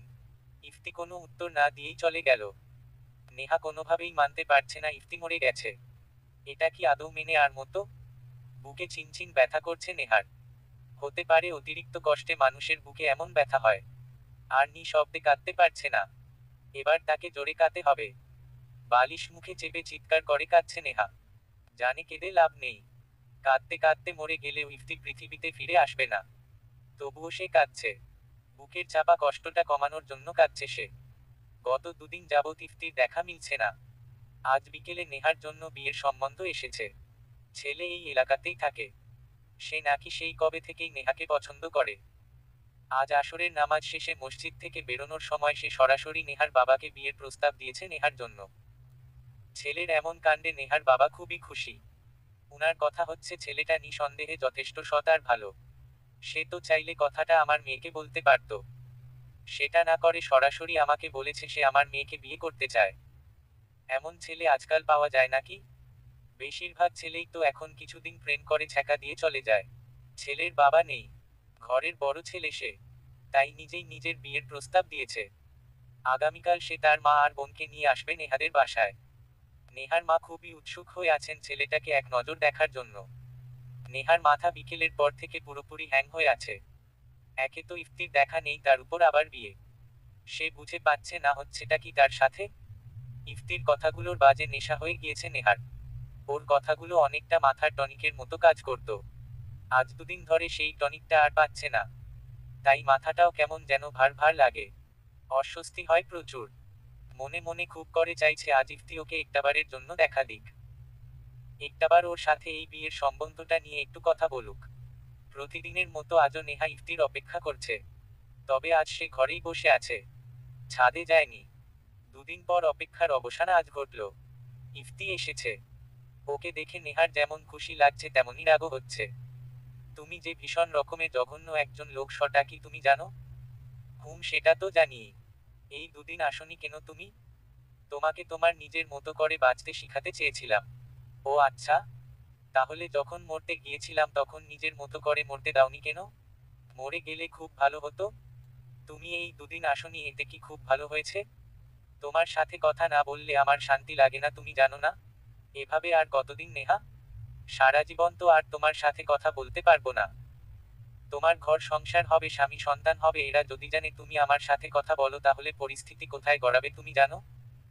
তোমার সংসারে ব্যাঘাত ঘটবে আমার জন্য। যে সময়টা একান্তই তোমার আর তোমার হাজবেন্ডের থাকবে সেই সময়টাতে যদি তুমি আমার সাথে কথা বলে কাটাও তাহলে কিভাবে হবে? তোমার মতো করে কে বুঝাবে আমাকে বলো? তুমি যেমন করে সব সমস্যার সমাধান দাও, আমার হাজবেন্ড কি এভাবে সলিউশন দিবে? তোমার কাছে সমস্ত কথা যেমন মন খুলে বলতে পারি, হাজবেন্ডকে তো আর সব কথা বলতে পারবো না। কেন বলতে পারবে না? হাজবেন্ডকে কি সব কথা বলা যায়? দেখা যাবে সমস্যার কথা শুরুতে মন দিয়ে শুনবে, এরপর খোঁটা দিবে। হা হা হা। তোমাকে কে বলেছে এসব কথা? সবাই তো বলে। কি অদ্ভুত! সবাই বললেই কি তোমাকে বিশ্বাস করতে হবে? সব ছেলে তো একরকম হয় না। যদি হয়, শোনো, তৌহিদ যথেষ্ট ভালো ছেলে। ওকে আমি চিনি। ও কখনোই তোমার সাথে এমন করবে না। তৌহিদ কে? যে আজ বিকেলে তোমার বাবাকে প্রস্তাব দিয়েছে, সেই ছেলের নাম তৌহিদ। তুমি চিনো ওকে? চিনি না আবার? কত খেলেছি একসাথে আমরা। ও আমার 4 ব্যাচ জুনিয়র ছিল। খুব দুষ্টু ছেলেটা। রাজ্যের সমস্ত দুষ্টামি ও জানে। একদম খোলা মনের মানুষ। কোনো ধরনের কোনো প্যাচ নেই মনের মধ্যে। খুবই হেল্পফুল একটা ছেলে। অচেনা কেউ বিপদে পড়লেও দৌড়ে যেয়ে হেল্প করে। আমরা যখন একসাথে ঘুরতাম তখন প্রায়ই ওকে জিজ্ঞেস করতাম, কি রে, প্রেম করিস না কেন? তখন ও বলতো, ভালোবাসা পাওয়ার অধিকার একমাত্র আমার বউয়ের। প্রেম করলে তার সাথেই করব। আর সেটা হবে বিয়ের পর। তখন আমরা বন্ধুরা বলাবলি করতাম যে মেয়ে ওকে পাবে সে একজন ভাগ্যবতী।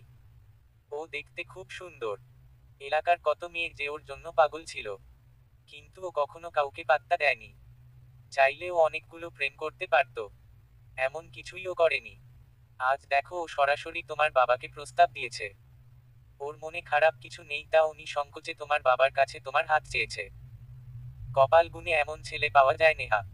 তুমি খুব ভাগ্যবতী নেহা। তুমি কি বলতে চাচ্ছ উনাকে বিয়ে করে ফেলি? চোখ বন্ধ করে বিয়েটা করে ফেলো। ও তোমাকে রানীর মতো করে রাখবে। আমি তোমাকে যেভাবে সাপোর্ট করতাম ঠিক সেভাবে সেও তোমাকে সাপোর্ট করবে। দরকার পড়লে নিজে না খেয়ে থাকবে, তবু তোমাকে না খাইয়ে রাখবে না। আর তুমি? আমি? এখন যেমন আছি তেমনই থাকবো। ঘুরবো ফিরবো।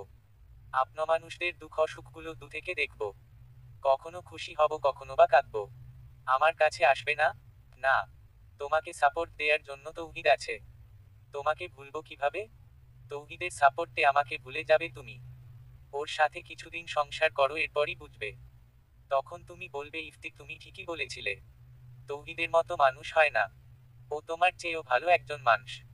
তুমি কি সত্যিই দূরে সরে যাবে? কিছুটা। আমি তোমার আশেপাশেই থাকবো। তোমার সুখ দেখব। কিন্তু তোমাকে দেখা দিব না। আমার যদি তোমাকে দেখতে ইচ্ছা হয়? হবে না। ইফতি তুমি যদি জীবিত থাকতে তাহলে কি তুমি আমাকে বিয়ে করতে? আমি করতে না চাইলেও তুমি আমাকে জোর করে হলেও বিয়ে করতে। ইফতি। হুম। একটা কথা রাখবে? কি? আমার বিয়ের আগ পর্যন্ত প্রতিদিন একবার করে এসো আমার কাছে। তোমার বিয়েতে তো কিছু দিতে পারবো না। তোমার এই আবদারটা আমি রাখবো। ঘড়িতে রাত 8টা বাজে। 20 মিনিট আগে তৌহিদ এসেছে তার মা বোনের সাথে। নেহাকে এইমাত্র তাদের সামনে বসানো হয়েছে। তৌহিদের মা এটা ওটা জিজ্ঞেস করছে নেহাকে। বেশ খানিকটা অস্বস্তি বোধ হচ্ছে নেহার। এই প্রথমবারের মতো নেহা পাত্রপক্ষের সামনে এসে বসেছে। কথা বলার ফাঁকে নেহা একবার তৌহিদকে দেখে নিল। ইফতি ঠিকই বলেছিল। তৌহিদ ছেলেটা সত্যিই দেখতে সুন্দর। গায়ের রংটা শ্যামলা, কিন্তু চেহারার গড়নটা খুব সুন্দর। কথা বলার এক পর্যায়ে নেহার মা বলল, নেহা তুই তৌহিদকে নিয়ে তোর রুমে যা। কিছুক্ষণ কথাবার্তা বল। নেহার খুব অস্বস্তি হচ্ছে কেন যেন। এভাবে একটা অপরিচিত ছেলের সাথে একা রুমে কথা বলবে, ব্যাপারটা কেমন যেন লাগছে। তৌহিদ ব্যাপারটা লক্ষ্য করলো। তৌহিদ ওর ছোট বোনকে বলল, তাসফিয়া, তুইও চল। আমি যাব কেন? নেহা খুব সম্ভবত আনিজি ফিল করছে আমার সাথে একা কথা বলতে। ওহ, চল তাহলে। তাসফিয়া উঠে নেহার হাত ধরে বলল, আপু চলো। আমিও থাকবো তোমাদের সাথে। নেহা তাসফিয়াকে নিয়ে ওর রুমে গেল। তৌহিদ পিছন পিছন যাচ্ছে। নূর নিহাল সেখানেই বসা ছিল। যাওয়ার সময় তৌহিদ ওদের দুজনকেও সাথে নিল। নেহার বাবা তৌহিদকে যত দেখছেন তত মুগ্ধ হচ্ছেন। উনার কাছে মনে হচ্ছে এটাই নেহার একদম উপযুক্ত পাত্র। নেহার মুখ দেখেই সে বুঝে ফেলেছে নেহা অস্বস্তি বোধ করছে। তাই সে একা না যেয়ে আরো 3জনকে সাথে করে নিয়ে গেছে, যাতে উনার মেয়েটার কথা বলতে কোনো অসুবিধা না হয়। উনার ইচ্ছা হচ্ছে এই মুহূর্তে কাজী ডেকে এনে মেয়ের সাথে এই ছেলেটাকে বিয়ে দিয়ে দিতে।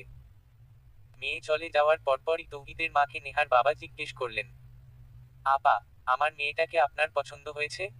খুব পছন্দ হয়েছে। নেহাকে অনেক আগেই দেখিয়েছে তৌহিদ আমাকে। এক দেখাতেই ওকে আমার পছন্দ হয়ে গিয়েছিল।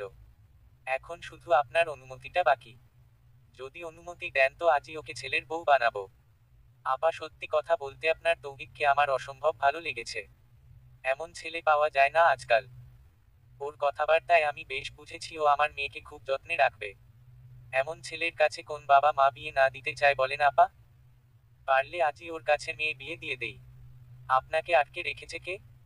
তৌহিদের বাবা আগে থেকেই তৌহিদের বউয়ের জন্য বিয়ের শাড়ি আর জুয়েলারি কিনে রেখে গিয়েছে। বলেছিল ছেলের বিয়ে পর্যন্ত বোধ হয় আমি থাকবো না। আমার কেনা জিনিসগুলো দিয়ে ছেলের বউ ঘরে আনবে। আপনি যদি সায় দেন তো আমি এখনই বাসায় যেয়ে জুয়েলারি আর শাড়ি নিয়ে আসি। আজ আকদটা হয়ে যাক। 2-4 মাস পর না হয় বিয়ের অনুষ্ঠানটা হবে।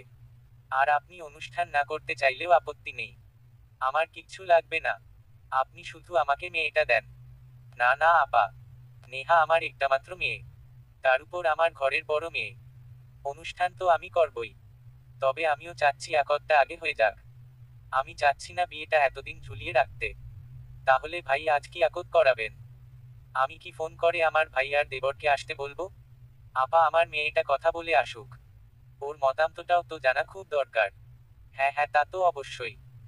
আসলে নেহাকে আর আপনাদের আমার এত বেশি পছন্দ হয়েছে যে কি আর বলবো। 8-10 মিনিট পরই তৌহিদ রুম থেকে বেরিয়ে এলো। তার পিছন পিছন নেহা সহ বাকিরাও বেরিয়ে এলো। নেহার মা বাবা আর তৌহিদের মা বেশ অবাক হয়ে ওদের দিকে তাকিয়ে আছেন। কি রে, এত তাড়াতাড়ি কথা শেষ? হুম। মা, তোমার কি আমার ছেলেকে পছন্দ হয়নি? কি রে, কথা বলিস না কেন? কি জিজ্ঞেস করছে উনি, উত্তর দে।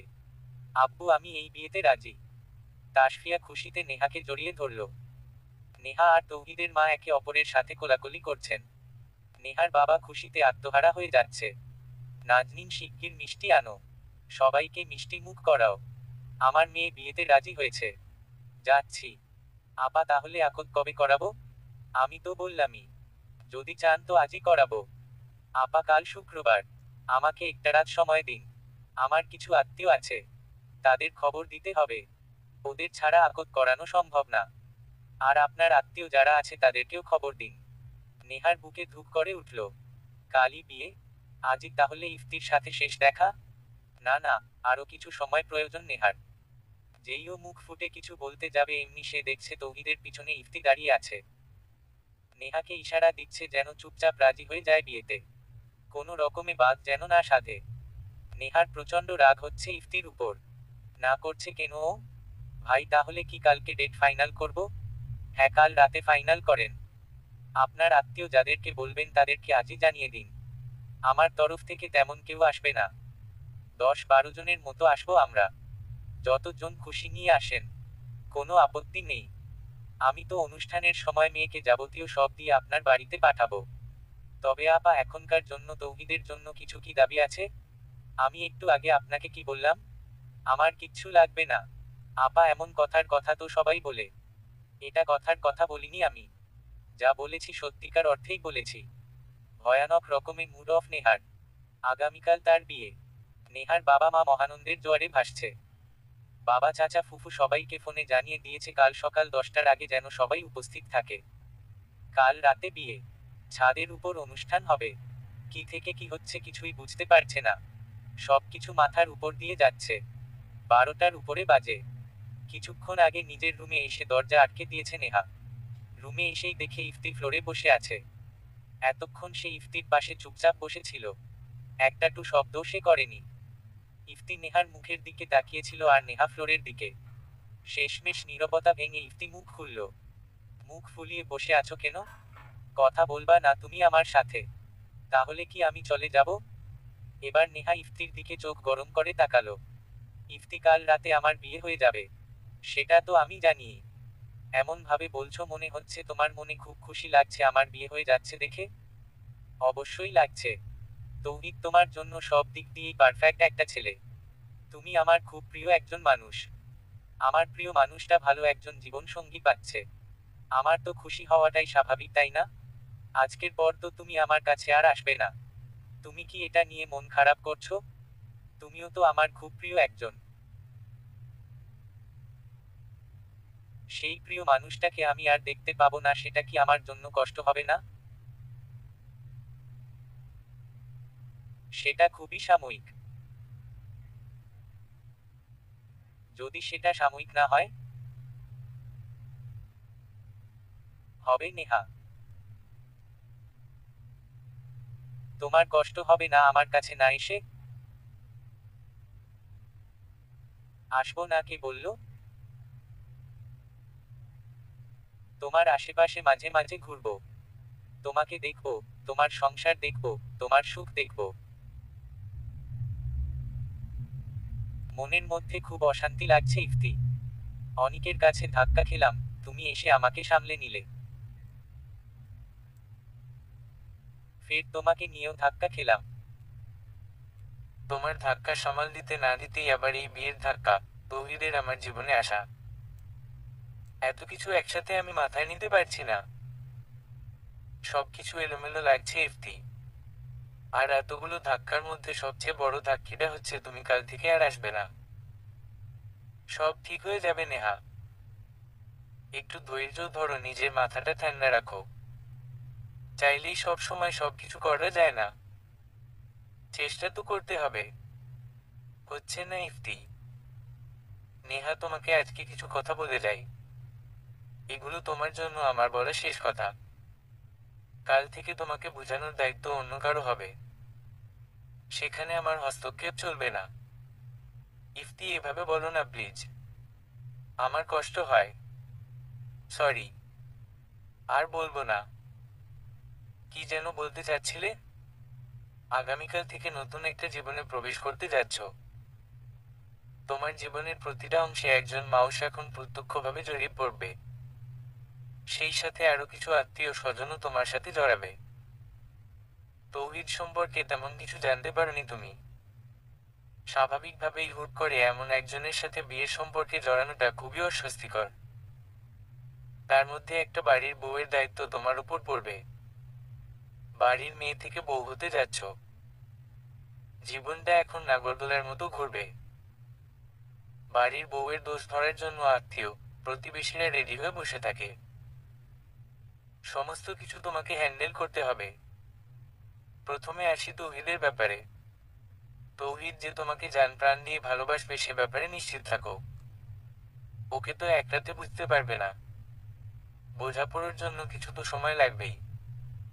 ওকে চিনো না বা জানো না দেখে ওকে দূরে সরিয়ে দিও না। তোমার সামনে ওর নিজেকে প্রেজেন্ট করার সুযোগটা দিও। মনে কোনো ধরনের দ্বিধা রেখো না। একদম নিঃসংকোচে ওর সাথে কথা বলবে, মিশবে। নিজেদের মাঝে বন্ধুত্বের সম্পর্কটা বেশ জোরালো করে নিও, যাতে সংকোচ বোধ, সন্দেহ, প্রতিযোগিতা ব্যাপারগুলো নিজেদের মধ্যে না আসে। বন্ধুত্বের সম্পর্ক জোরালো থাকলে ভালোবাসা আপনা আপনিই তৈরি হবে। দুজন দুজনের পছন্দ অপছন্দের ব্যাপারগুলো জেনে নিও। চেষ্টা করবে যথাসম্ভব তৌহিদের অপছন্দগুলো এড়িয়ে চলার। রাগের মাথায় কখনো এমন কাজ করো না যেটা তোমার সংসারে ফাটল ধরাবে। এইবার আসি তোমার শাশুড়ি ননদের কথায়। ওরা অসম্ভব ভালো মানুষ। তোমার সাথে কোনো ঝামেলা এড়ে জড়াবে না। তোমার দোষ থাকলে কিছু বলবে না, তবু তুমি এমনভাবে চলবে যাতে করে কখনো ওনাদের মনে এই কথাটা না আসতে পারে যে তৌহিদের বউটা এমন কাজ করেছে বা খারাপ ব্যবহার করেছে। ওনাদের মনে এমনভাবে জায়গা করে নিবে যাতে লোকে হাজার কথা বললেও ওনারা তোমার সাপোর্ট কথা বলে। ঘরের কাজ তো টুকটাক তুমি জানোই। শ্বশুর বাড়ি যাওয়ার আগে আন্টির কাছ থেকে বাকি কাজগুলো শিখে নিও। কেউ যাতে তোমার কাজে কর্মে ভুল না ধরতে পারে সেভাবেই নিজেকে প্রিপেয়ার করে নাও। এইবার আসি আত্মীয় প্রতিবেশীর কথায়। তোমার ঘরের লোক ঠিক তো দুনিয়া ঠিক। বাহিরের লোকেরা হাজার দোষ বলেও কোনো কুল কিনারা করতে পারবে না যদি ঘরের লোক তোমার উপর সন্তুষ্ট থাকে। আমি কি পারবো ওনাদের মনে জায়গা করতে? তৌহিদ অলরেডি তোমাকে ভালোবাসে। তৌহিদের মা বোনও তোমাকে বেশ পছন্দ করে। এখন কথা হচ্ছে তুমি যদি তাদের কাছে টানো তবেই সম্পর্ক জোরালো হবে। তুমি যদি দূর দূর করে তাহলে ভালোবাসা বাড়ার বদলে উল্টো কমবে। একটা সম্পর্কের যত বেশি যত্ন তুমি নিবে তত বেশি সম্পর্ক গভীর হবে, সুন্দর হবে। তৌহিদের সাথে কথা বলার জন্য ফোন নম্বর রেখেছো? না। রাখোনি কেন? রেখে কি করব? কি করবে মানে? ওর সাথে টুকটাক কথা বলতে পারতে আজকে রাতে। কি টুকটাক কথা বলবো আমি ওনার সাথে? কি যে বলো না নেহা, তুমি তৌহিদের সাথে কি কথা বলবে সেটা কি এখন আমি তোমাকে শিখাবো? হুট করে সবকিছু হচ্ছিল, তাই সেসব কথা মাথায় আসেনি। তৌহিদ চায়নি তোমার নম্বর? না, আলাদা আমার সাথে বসে নর্মাল কথাবার্তা বলেছে। আর যাওয়ার সময় খুব আস্তে করে শুধু এটুকু বলেছে, আসি, আগামীকাল দেখা হবে। ও ছেলেটা খুব ভদ্র, কিন্তু খুব দুষ্ট। আজ তো দেখেছো ওর ভদ্র রূপ, কাল থেকে দেখতে পাবে বাদরামি কত রকমের হতে পারে। ইফতি, একটা কথা বলি? বলো। তুমি যদি বেঁচে থাকতে বিয়েটা আমি তোমাকেই করতাম। ভেবো না যে তোমাকে প্রেমিক হিসেবে ভালোবাসি, তোমাকে খুব কাছের বন্ধু হিসেবে ভালোবাসি ইফতি। তোমার মাঝে যে নিত্যটুকু খুঁজে পাই সেটা অন্য কারো মাঝে পাই না। তোমার মতো মানুষকে আজীবন নিজের করে বেঁধে রাখার স্বাদ সবার হবে ইফতি। আমি তো অন্য 10 জনের মতোই একজন মানুষ, আমার মনের স্বাদ জেগেছে ইফতি। এমন স্বাদ জেগেছে যা কখনো হওয়ার না। সবার এমন স্বাদ হয় না নেহা। আমি যাকে ভালোবাসতাম তার মনে আমাকে বেঁধে রাখার স্বাদ জাগেনি। যদি জাগতো তাহলে আজ হয়তোবা আমি মরতাম না। ওই জানোয়ারটার কথা মনে করো না তো ইফতি। ও কোনো মানুষের পর্যায়ে পড়ে না। যারা মানুষ তারা তোমাকে নিজের সাথে বেঁধে রাখতে চায়। অমানুষের স্বাদ হবে না তোমাকে বেঁধে রাখতে। এই অমানুষটাকেই পাগলের মতো ভালোবেসেছি আমি। হুমম। অমানুষদেরকেই আমরা পাগলের মতো ভালোবাসি, আর অমানুষগুলো আমাদের ভালোবাসাটাকে শুধুমাত্র উপভোগ করে, অনুভব করে না। উপভোগ শেষ, তাদের জীবনে আমাদের অস্তিত্ব শেষ। আমরা আবার সেই অমানুষের জন্য মরতে যাই। কি হাস্যকর ব্যাপার, তাই না ইফতি? আসলে আমরা খুব বোকা নেহা। মানুষের অমানুষের মধ্যকার পার্থক্যটা আমরা ধরতে পারি না, অন্ধের মতো ভালোবেসে যাই। তৌহিদ কি তাহলে অন্ধের মতো ভালোবাসা ঠিক হবে? অবশ্যই ঠিক হবে। ও অনিকের মতো অমানুষ না, ও একদম সাদা মনের মানুষ। সেখানে কোনো কুটিলতার গন্ধটুকুও নেই। ও মনের সবটুকু দিয়ে ভালোবাসতে জানে। এই যে আমার কথাই বলি, আমি তো ওর রক্তের কেউ না, এলাকার বড় ভাই ছিলাম। একসাথে আমরা আড্ডা দিতাম, খেলতাম, এতটুকুই সম্পর্ক ছিল। ওর বাবা আর আমাকে একই কবরস্থানে দাফন করা হয়েছে। প্রতি শুক্রবার ফজরের পর ও আমার আর ওর বাবার কবর জিয়ারত করে। ও তো শুধু ওর বাবার কবরটা জিয়ারত করে আসলেই পারে, কিন্তু ও সেটা করে না, আমার কবরটা জিয়ারত করে। ওর প্রয়োজনটা কি জিয়ারত করার? আমি ওর কি হই? ও বোধ হয় তোমাকে খুব পছন্দ করতো তাই। আমি মরেছি 5 বছর হয়েছে। কেউ মারা যাওয়ার পর তার প্রতি ভালোবাসাটা আপন মানুষদের মন থেকে ধীরে ধীরে উঠে যায়। সেই হিসেবে তৌহিদের মন থেকেও এতদিনে আমার নামটা মুছে যাওয়ার কথা ছিল, কিন্তু মুছে না। ও মানুষকে মন খুলে ভালোবাসতে জানে নেহা। আমি ওর এলাকার বড় ভাই, এতেই ও আমার কবর জিয়ারত করে প্রতি সপ্তাহে। ভেবে দেখো তো, এই মানুষটা তোমাকে ভালোবেসে বিয়ে করছে, সে তার বউয়ের জন্য কত কি করতে পারে। তৌহিদকে নিয়ে আর কোনো কনফিউশন আছে? মোটামুটি ক্লিয়ার হয়েছে, বাকিটুকু তৌহিদ বিয়ের পর ক্লিয়ার করে দিবে। এখন আমি যাই, ভোর হয়ে আসছে। তুমি কি সত্যিই চলে যাচ্ছ? হুম। যেতে তো হবেই। আর কি কখনো দেখা হবে না? হতে পারে, নাও হতে পারে। তুমি চাইলেই হবে। আমি সেটা চাইবো না নেহা। আমি চাই তুমি আজ থেকে তৌহিদের মাঝে সম্পূর্ণ নির্ভরতাটুকু খুঁজে পাও। আমি তোমার কাছে আসলে কখনোই তৌহিদ আর তোমার মাঝে বন্ধুত্ব তৈরি হবে না, সম্পর্কটা সুন্দর হবে না। যে মানুষ দুনিয়াতে বেঁচে নেই তার জন্য নিজের হাজবেন্ডের কাছ থেকে দূরত্ব বজানোটা হবে নেহাতি একটা বড় বোকামি। তাহলে কি তুমি চলে যাচ্ছ? যাচ্ছি। ভালো থেকো নেহা। তোমার সংসারের কানায় কানায় সুখ ভরে উঠুক। আসি। কথাটা বলেই ধুম করে উধাও হয়ে গেল ইফতি। নেহার দু চোখ বেয়ে পানি ঝরছে। নেহাকে সে আর কিছু বলার সুযোগই দেয়নি। হয়তোবা যদি নেহাকে সে আরো কথা বলার সুযোগ দিত তাহলে সারা রাতেও কথা ফুরোতো না। নেহা একের পর এক কথা বলতেই থাকতো। 3 ঘন্টা আগে নেহার বিয়ে হয়েছে তৌহিদের সাথে। এই মুহূর্তে ও বসে আছে বাসর ঘরে। তৌহিদ এখনো ঘরে আসেনি। নেহার বাবা চাচাদের সাথে কথা বলছে তৌহিদ। তৌহিদের এক বন্ধু আর একজন চাচাতো ভাই রয়ে গেছে তৌহিদের সাথে। বাকি সবাই চলে গেছে।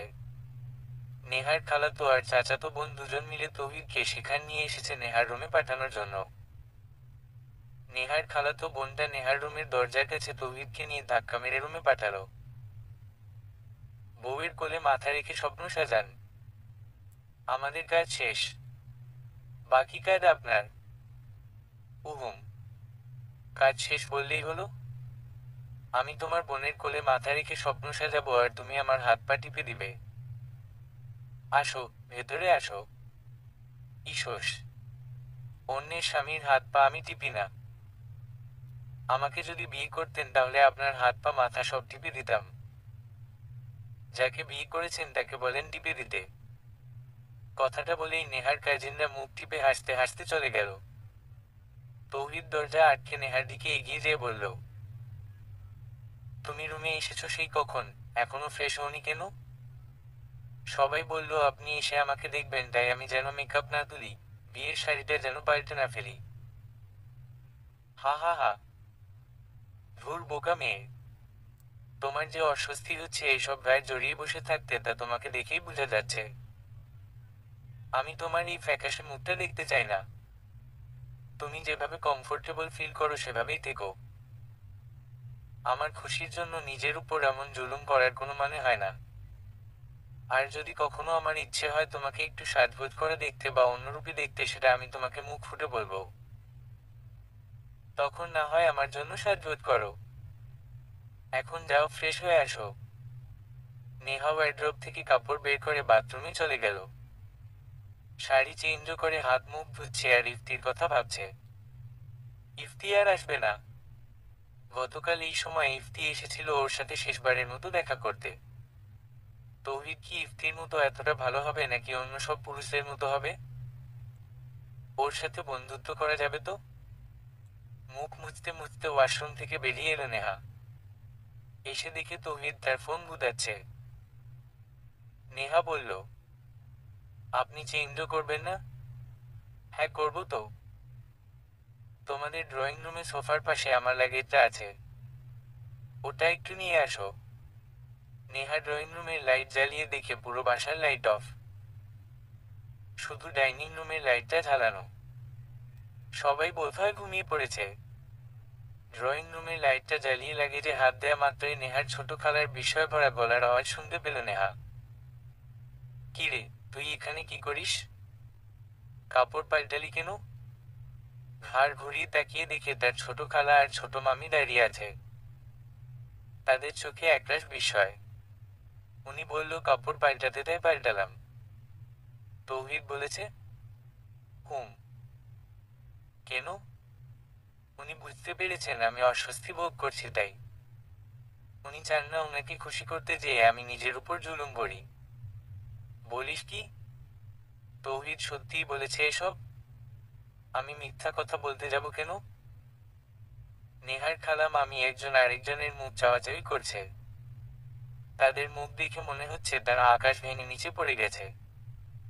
নেহার খালা নেহার মামিকে জিজ্ঞেস করছে,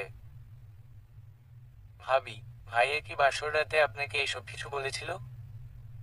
ধুর কি যে বলো না তুমি। তোমার ভাই আবার খারাপ লাগার দিকে নজর দিবে নাকি? তোমার হাজবেন্ড তোমাকে বলেছিল? আরে না। মাথা খারাপ নাকি আপনার? বাসর রাতে আমার ভালো খারাপ লাগা নিয়ে ওই লোকের কোনো পেট ব্যথা ছিল না। তার মাথায় একটাই কথা কাজ করছিল, সেটা হচ্ছে আজ তার বাসর রাত। তৌহিদ বোধ হয় তোমার আমার হাজবেন্ডের মতো না। ও বোধ হয় ওদের চেয়ে আলাদা। হতে পারে। নেহা তুই রুমে যা। তৌহিদ খালি রুমে বসে আছে। মামি খালার কথায় কিছুটা আন্দাজ করতে পেরেছে নেহা ওনারা আসলে কি কথা বলছিলেন। ওনাদের কথা শোনার পর নেহার কাছেও মনে হচ্ছে তৌহিদ অন্যরকম। তবে রাত তো এখনো পুরোটাই বাকি আছে, দেখা যাক কি হয়। লাগেজটা নিয়ে রুমে আসলো নেহা। লাগেজ থেকে কাপড় বের করে তৌহিদ ফ্রেশ হতে গেল। কিছুক্ষণ পর বেরিয়ে এসে নেহাকে বলল, কফি বানাতে পারো? পারি, তবে তেমন ভালো হয় না। আমি খুব ভালো বানাতে পারি, চলো বানাই। আপনি বানাবেন? হুম, বানাবো। কেন, সমস্যা কোথায়? আপনি এই ঘরে নতুন, আপনাকে কফি বানাতে দেয়া কি ঠিক হবে? মা যদি দেখে ফেলে তাহলে তো বকা খাবো আমি। নতুন হয়েছি তো কি হয়েছে, ঘরের সদস্য। মা যদি তোমাকে বকা দিতে আসে সেটা আমি বুঝবো। তুমি চলো। ঠিক আছে, চলুন। নেহা তৌহিদ দুজন কিচেনে এসেছে কফি বানাতে। তৌহিদ কফি বানাচ্ছে আর নেহার সাথে গল্প করছে। নেহা জিজ্ঞেস করলো, ফ্রেঞ্চ ফ্রাই খাবেন? কফির সাথে ফ্রেঞ্চ ফ্রাই খেতে খুব ভালো লাগে আমার। হুমম, বানানো যায়। দাঁড়ান, আমি নিয়ে আসি।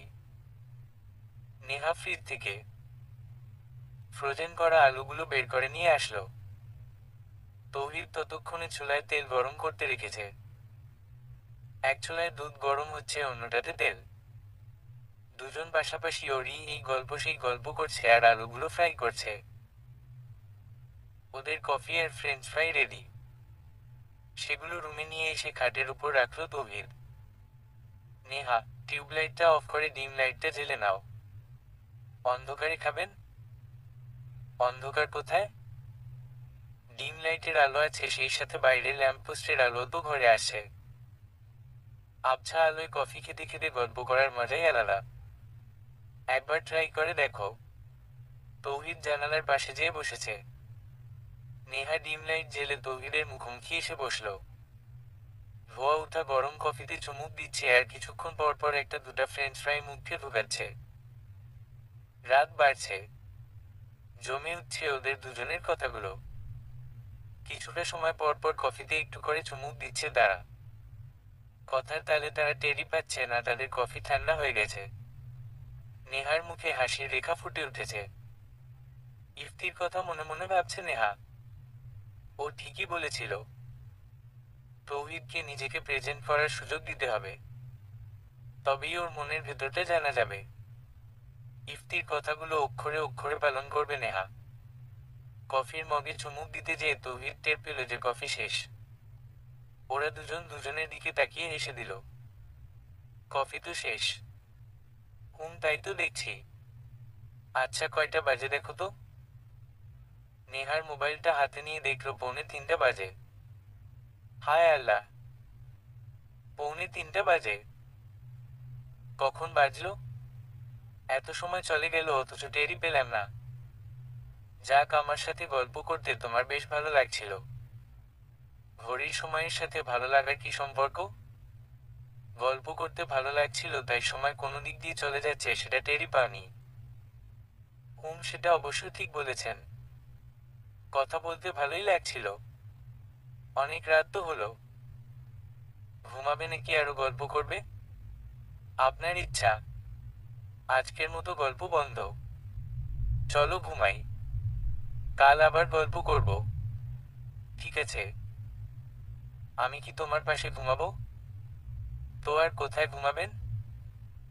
না, তুমি অস্বস্তি বোধ করতে পারো, তাই জিজ্ঞেস করলাম। আমি যদি অস্বস্তি বোধ করি তাহলে কোথায় ঘুমাবেন? অন্য রুমে চলে যাব। আম্মু আমাকে ঘর থেকে বের করে দিবে আপনি যদি অন্য রুমে ঘুমান। তাহলে কি তোমার পাশেই ঘুমাবো? হ্যাঁ, আপনি আমার পাশেই ঘুমাবেন। তৌহিদ খাটের বাম পাশটাতে যেয়ে শুয়ে পড়ল। কিচেনে কফির মগ আর ফ্রেঞ্চ ফ্রাইয়ের প্লেটটা রেখে তৌহিদের পাশে এসে শুয়ে পড়ল নেহা। অনেকটুক দূরত্ব রয়েছে তাদের মাঝে। কেউ কারো দিকে মুখ ফিরিয়ে শুয়ে নেই। দুজনই সোজা হয়ে শুয়ে ফ্যানের দিকে তাকিয়ে আছে। নেহার মাথায় ঘুরপাক খাচ্ছে তৌহিদ কি আজ রাতে তার অধিকারটুকু চাইবে? আর তৌহিদ ভাবছে নেহার খানিকটা কাছে এসে শোবে কিনা, মেয়েটা আবার অস্বস্তি বোধ করবে কিনা। ঘরে কড়া নীরবতা চলছে, শুধুমাত্র ফ্যানের বাতাসের শোষ শব্দ ছাড়া আর কোনো শব্দ শোনা যাচ্ছে না। দুজনই মনে মনে ভাবছে কিছু বলবে কিনা পাশের মানুষটাকে। দুজনেরই গলা অবধি কথা আটকে আছে, ঠোঁট পর্যন্ত আর কথাগুলো আসছে না। আরো মিনিট 5 পর তৌহিদ মুখ খুলল। নেহা, তোমাকে তখন ওই কথাটা কেন জিজ্ঞেস করেছি জানো? কোন কথা? আমি তোমার পাশে শোবো কিনা। না, জানি না। কেন জিজ্ঞেস করেছেন? তোমার মনের খবরটা জানার জন্য। কেমন খবর? আমি তোমার জন্য সম্পূর্ণ অপরিচিত। রাস্তায় মাঝে সাঝে আমার সাথে তোমার দেখা হতো, ব্যাস অতটুকুই। অপরিচিত একটা ছেলের সাথে বিছানা শেয়ার করাটা সত্যিই কেমন যেন।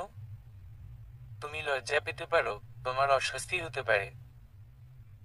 তুমি হয়তোবা লজ্জায় আমাকে মুখ ফুটে কথাটা বলবে না। তাই এতক্ষণ বসে তোমার সাথে কথা বলেছি যাতে তুমি আমাকে সামান্য একটু হলে চিনতে পারো। আমার সাথে বেড শেয়ার করতে যদি তুমি অস্বস্তি বোধ করতে তাহলে কখনোই বলতে না যে তোমার পাশে ঘুমাতে। চুপচাপ দাঁড়িয়ে থাকতে। আমার কথার উত্তর তুমি দিতে না। এতক্ষণ কথা বলে আমি তোমার নার্ভাসনেসটা কতটুকু কাটাতে পেরেছি সেটা জানার জন্যই তোমাকে কথাটা জিজ্ঞেস করেছি। আমি যদি চুপ করে দাঁড়িয়ে থাকতাম, কখনোই তোমার পাশে ঘুমাতে আসতাম না। কেন? আমি তো এখন আপনার ওয়াইফ। আমি লজ্জা পাই আর না পাই আপনি আমার পাশে ঘুমাবেন, এটাই তো স্বাভাবিক। কারো মনের বিরুদ্ধে কোনো কিছু চাপিয়ে দেওয়াটা আমার কাছে স্বাভাবিক মনে হয় না। হ্যাঁ, তুমি অস্বস্তি বোধ করছো সেটা জানা সত্ত্বেও আমি তোমার পাশে শুবো, জোর করে তোমার উপর অধিকার খাটাতে পারবো, কারণ আমি তোমার হাজবেন্ড। কিন্তু আমার মাথায় একটা কথা কাজ করবে যে পাশের মানুষটা তো মন থেকে সায় দিতে পারছে না। সে তো জড়োসড়ো হয়ে আছে। আমি যা করছি সেটা ভালোবাসার খাতিরে করছি না, অধিকার খাটানোর খাতিরে করছি। জোর করে অধিকার আদায় করা যায় কিন্তু সেখানে আন্তরিকতা ভালোবাসা থাকে না। আর যেখানে ভালোবাসা থাকে সেখানে অধিকার আপনা আপনিই আদায় হয়ে যায়। আমি চাই তুমি আমাকে ভালোবেসে তোমার উপর অধিকার আদায় করার অনুমতি দাও, নিজের উপর জোর করে না। নেহা অপলক তৌহিদের দিকে তাকিয়ে আছে। ডিম লাইটের নীলচে আলোয় তৌহিদের শ্যামলা মুখটা আবছা দেখা যাচ্ছে। কি বলল লোকটা এতক্ষণ? এমন মানুষও কি দুনিয়াতে আছে? আজ পর্যন্ত এমন চিন্তাধারার পুরুষে দেখেনি। জীবনে প্রথম এমন মানুষের দেখা মিলেছে, তাও আবার নিজের স্বামী রূপে। এতটা বছর বাসর রাত সম্পর্কে ভিন্ন ধারণা ছিল নেহার। তার জানামতে বাসর রাত মানেই স্বামী তার অধিকার খাটাবে। এবার বউয়ের সেটা ভালো লাগুক আর না লাগুক। আজ পর্যন্ত বহু মানুষের বাসরের গল্প শুনেছে নেহা, কারো বাসরের গল্প এমন ছিল না। ওর গল্পটা একদম ভিন্ন। এতটাই ভিন্ন যে কাল সকালে বান্ধবীরা ফোন করে যখন জানতে চাইবে কি হয়েছে বাসর রাতে, নেহার উত্তর শুনে কেউ বিশ্বাস করবে না। ইচ্ছে হচ্ছে মানুষটাকে আর একটু কাছ থেকে দেখতে। ইচ্ছে হচ্ছে মাথার এলোমেলো চুলগুলো একটু ছুঁয়ে দিতে, কিন্তু সাহস হচ্ছে না। যদি বেশি বাড়াবাড়ি হয়ে যায়, লোকটা যদি ওকে নির্লজ্জ ভাবে। সকাল 7টায় ঘুম ভাঙল নেহার। চোখ মেলে দেখে তৌহিদ জানালা ঘেঁষে বসে আছে। অনেকটা ধর্মর করে শোয়া থেকে উঠে বসল নেহা। আপনি উঠেছেন কখন? আধা ঘন্টার উপর হয়েছে। এত সকালে উঠে পড়লেন যে? আমি তো ভারে ঘুম থেকে উঠি, ফজরের নামাজ পড়ি। আজকেরটা মিস হয়ে গেল। গতকাল অনেক রাতে ঘুমিয়েছি তো তাই। ওহ, আপনি 5 ওয়াক্ত নামাজ পড়েন? হুম, পড়ি, তবে মাঝে মাঝে মিস হয়ে যায়। তুমি পড়ো না? আমারও মাঝে মাঝে মিস যায়। পড়তে ইচ্ছা হয় না। তোমার উপর শয়তান আছর করে তাই তোমার পড়তে ইচ্ছা হয় না। এমনটা কখনো করো না। চেষ্টা করবে 5 ওয়াক্ত পড়ার। হুম, করব। চা বা কফি খাবেন? হুম, খাবো। তুমি ফ্রেশ হয়ে আসো। একসাথে খাবো। নেহা হাত মুখ ধুয়ে ফ্রেশ হয়ে কিচেনে এলো। বাসায় বেশিরভাগ লোকই ঘুম থেকে উঠে গেছে। 4-5 জন এখনো ঘুমুচ্ছে। রান্নাঘরে নেহার বড় ফুফু, খালা আর মা কাজ করছেন। ডাইনিং রুমে বসে নেহার ছোট খালা মামি চাচি বসে গল্প করছে। কিচেন রুম থেকে নেহার মা ফুফুরাও তাদের সাথে কথার তাল মিলাচ্ছেন। নেহা তার মাকে বলল, আম্মু একটু সাইড দাও তো, ওনার জন্য কফি বানাবো। নেহার চাচি মুখ টিপে হাসছেন আর বলছেন, কি রে নেহা, গতকাল তৌহিদের কাছে কেমন কফি বানানো শিখলি? এবার নেহার ছোট খালাও যোগ দিল, আরে না ভাবি, শুধু কফি না তো, সাথে তো ফ্রেঞ্চ ফ্রাইও ছিল। এই বলে সবাই হাসাহাসি করছে। নেহার মাও হেসে ফেলেছেন। নেহার চোখ গোল করে সবার দিকে তাকিয়ে আছে। আমরা গতরাতে কিচেনে কি করেছি সেটা তোমরা জানো কিভাবে? আমরা পিছনে দাঁড়িয়ে সব দেখেছি। লাইট অফ ছিল তাই তুই দেখিসনি আমাদের। এভাবে কারো পিছনে দাঁড়িয়ে তার কাজকর্ম দেখা কি ঠিক? তোরা কি এমন করে ফেলেছিস যে আমরা দেখে ফেললে তুই লজ্জায় পড়ে যাবি? যাই করেছি, তোমরা এমনও কি ঝুঁকি মেরে দেখবে কেন? আমরা দুষ্টামি করছি পাগল। তুই জানিস গতকাল যখন দেখছিলাম তুই আর তৌহিদ একসাথে কিচেনে দাঁড়িয়ে গল্প করছিস আর কফি বানাচ্ছিস, কি যে ভালো লাগছিল। কারো বাসর রাত এমন হয় আমাদের জানা ছিল না।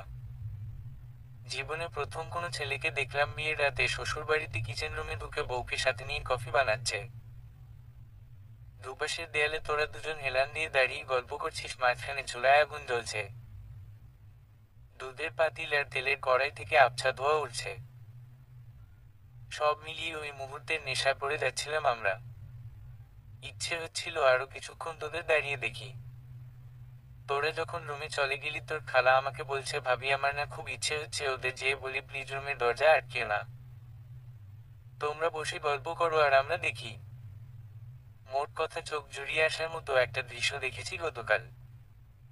এমন দৃশ্য প্রতিদিন দেখলেও মোটেই আগ্রহ কমবে না। এমন ঘটনা আমাদের কারো জীবনে ঘটেনি।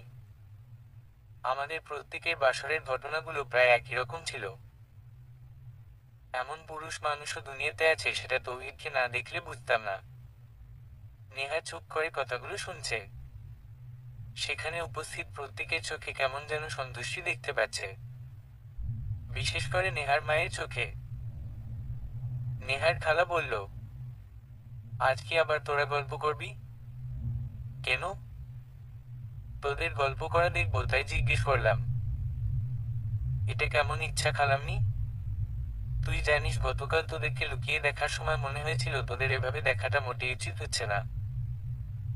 আবার সেখান থেকে সরতেও ইচ্ছা হচ্ছিল না।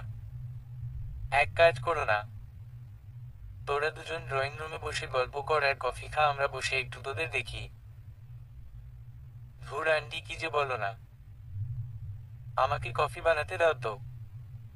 আর নয়তো উনি বলবে এত বড় মেয়ে হয়েছি এখনো কফি বানানো শিখিনি। তৌহিদ ড্রয়িং রুমে এসে বসেছে। সেখানে নেহার বাবার সাথে কথা বলছে তৌহিদ। নেহার খালা তৌহিদকে ডেকে বলল, তৌহিদ একটু এখানে আসবে। তৌহিদ উঠে এসে ডাইনিং এ চেয়ার টেনে বসল। তোমার সাথে তো ঠিক করে কথাই হয়নি, তাই তোমাকে ডাকলাম। জি খালামনি, নেহার কাছে গতকাল আপনাদের কথা শুনেছি, পুরোটা জানা হয়নি। এখন না হয় আপনাদের কাছ থেকেই জেনে নিব। তুমুল গল্প চলছে এই ঘরের মহিলাদের সাথে তৌহিদের। নেহা কিচেনে দাঁড়িয়ে দেখছে আর মিটমিট করে হাসছে। কিছুক্ষণ পর পর হাসির রোল পড়ছে। মানুষটা বড্ড মিশুক, মনে হচ্ছে সে এ বাড়িতে নতুন। মানুষটাকে ভালো লাগছে নেহার। তার কথাগুলো, হাসিটা, শ্যামলা মুখটা, ডান হাতের তিলটা, মাথার সামনের দিকে চুলগুলো বড্ড বেশি ভালো লাগতে শুরু করেছে। ভালো লাগার অনুভূতিটা বোধহয় বদনিশার মতো টেনে হিচড়ে এই ভালো লাগাটাকে ভালোবাসায় পরিণত করে ছাড়ে। লোকটাকে বন্ধু বানাতে ইচ্ছে হচ্ছে নেহার। সবচেয়ে কাছের বন্ধু, প্রিয় বন্ধু। দুপুরে খাবার শেষে তৌহিদ তার কাপড় গুছাচ্ছে। আজ সে চলে যাবে। কিছুক্ষণের মধ্যেই রওনা হবে নিজের বাসার দিকে। নেহার ফোন নম্বর, ফেসবুক আইডি সমস্ত কিছু নিয়ে নিয়েছে তৌহিদ। সুযোগ পেলেই কথা বলবে, চ্যাট করবে নেহার সাথে। বহুদিনের শখ ছিল বউয়ের সাথে প্রেম করবে। স্বপ্নটা অবশেষে বাস্তবায়ন হবে তার। রাত 11টার পর তৌহিদের ফোন আজকের পর থেকে ব্যস্ত দেখাবে। বের হওয়ার ঠিক আগ মুহূর্তে নেহা তৌহিদকে বলল, কেউ একজন আমাকে বলেছে আপনার সাথে বন্ধুত্বটা জোরালো করতে। তাহলে নাকি ভালোবাসা আপনা আপনিই হয়ে যাবে। কে বলেছে? কেউ একজন বলেছে। যেই বলেছে ভুল বলেনি। একদম খাঁটি কথা বলেছে। তাহলে আমি আপনাকে বন্ধু হিসেবে দেখব? অবশ্যই দেখবে। বন্ধুত্বের সম্পর্কটাকে কি মজবুত করব? হা হা হা। তোমার কি ইচ্ছা? শুধু আমার ইচ্ছাতে কি আসে যায়? আপনারও তো থাকতে হবে। বোকা মেয়ে, তোমাকে বান্ধবী বানানোর জন্য সেই কবে থেকে অপেক্ষা করছি, আর তুমি কিনা শেষমেশ এই কথা জিজ্ঞেস করছো? আমি আজ পর্যন্ত কোনো মেয়ে বান্ধবী বানাইনি। আজ থেকে তুমি আমার একমাত্র কাছের বান্ধবী। আমি কিন্তু সারাক্ষণ তোমাকে ফোনে বিরক্ত করব, হুটহাট তোমাকে দেখতে চাইব, তোমাকে নিয়ে রাজ্যের পাগলামি করব। মানতে পারবে তো? যদি আপনার একমাত্র বান্ধবী ভাবেন আমাকে, তাহলে পারবো। 3 বছর পর রাত 8:30টার দিকে খাটের উপর হেলান দিয়ে বসে ফোনে কথা বলছে নেহা। 9 মাসের অন্তঃসত্ত্বা সে। তার বান্ধবী ফোন করে খোঁজ খবর নিচ্ছে। শাশুড়ি অন্য রুমে নামাজ পড়ছেন। হুট করে কারো উপস্থিতিতে নেহা চমকে গেল। উনি এখানে? এতগুলো দিন পর? তাড়াহুড়ো করে ফোনটা রেখে অপলক দৃষ্টিতে তাকিয়ে আছে সামনের মানুষটার দিকে। তার চোখে মুখে আনন্দ আর রাজ্যের বিষয় দুটোই কাজ করছে। ইফতি, তুমি কেমন আছো নেহা? আলহামদুলিল্লাহ, খুব ভালো আছি। সুখে আছি। আমার 3 বছর আগের বলা কথাগুলো কি সত্য হয়েছে? একদম অক্ষরে অক্ষরে। পেটের ভিতরের উনি কেমন আছে? সেও ভালো আছে। প্রথমবার মা হতে যাচ্ছ, অনুভূতিটা কেমন? স্বপ্নের মতো সুন্দর। অনেক বেশি সুখের। প্রেগন্যান্সির প্রতিটা মুহূর্ত এই ঘরের প্রতিটা মানুষ অনেক বেশি স্পেশাল করে তুলছে। বিশেষ করে তৌহিদ। ওদের যত্ন আত্তি পেয়ে কিভাবে ফুলে গেছি তা তো দেখতেই পাচ্ছ। তোমাকে কিন্তু এখন আগের চেয়ে অনেক বেশি সুন্দর আর আদুরে দেখা যায়। তৌহিদও এক্স্যাক্টলি এই কথাটাই বলে। ওদের এত এত যত্ন পেয়ে ইচ্ছে হচ্ছে প্রতি বছর একটা করে বাচ্চা নেই। হা হা হা। ট্রাই করে দেখতে পারো। এখন বলো, এত বছর পর আমাকে দেখতে ইচ্ছে হয়েছে তোমার? আমি তো প্রায় তোমার আশেপাশে থাকি। তোমাকে দেখি, তোমার সংসার দেখি। আজ ভাবলাম তোমার সাথে একটু কথা বলি। 3 বছর আগে যে নেহাকে আত্মহত্যা করতে চাচ্ছে দেখেছিলাম, 3 বছর পর সেই নেহার মানসিক অবস্থা কি? সে কি এখনো আত্মহত্যা করতে চায়? ধুর, মাথা খারাপ নাকি? এত সুন্দর সংসার আমার, তৌহিদের মতো এত ভালো বন্ধু আছে, সপ্তাহখানেক বাদে বাচ্চা কোলে নিয়ে ঘুরবো, সেই আমি কেন আত্মহত্যা করতে চাইব? কোন দুঃখে করব? 3 বছর আগে যে দুঃখে করে চেয়েছিলে সে দুঃখে অনেক ছিল একটা মরীচিকা, যেটাকে আমি ভালোবাসা ভেবেছি। সেটা ছিল জীবনের খুব খারাপ সিদ্ধান্ত। এর চেয়েও আরো বাজে সিদ্ধান্ত ছিল সেই মরীচিকার জন্য আত্মহত্যা করার সিদ্ধান্ত নেয়া। মম, তোমার সুখ নিয়ে কিছু বলো। 3 বছর আগে তোমার দুঃখ শুনেছিলাম, আজ তোমার সুখের গল্প শুনবো।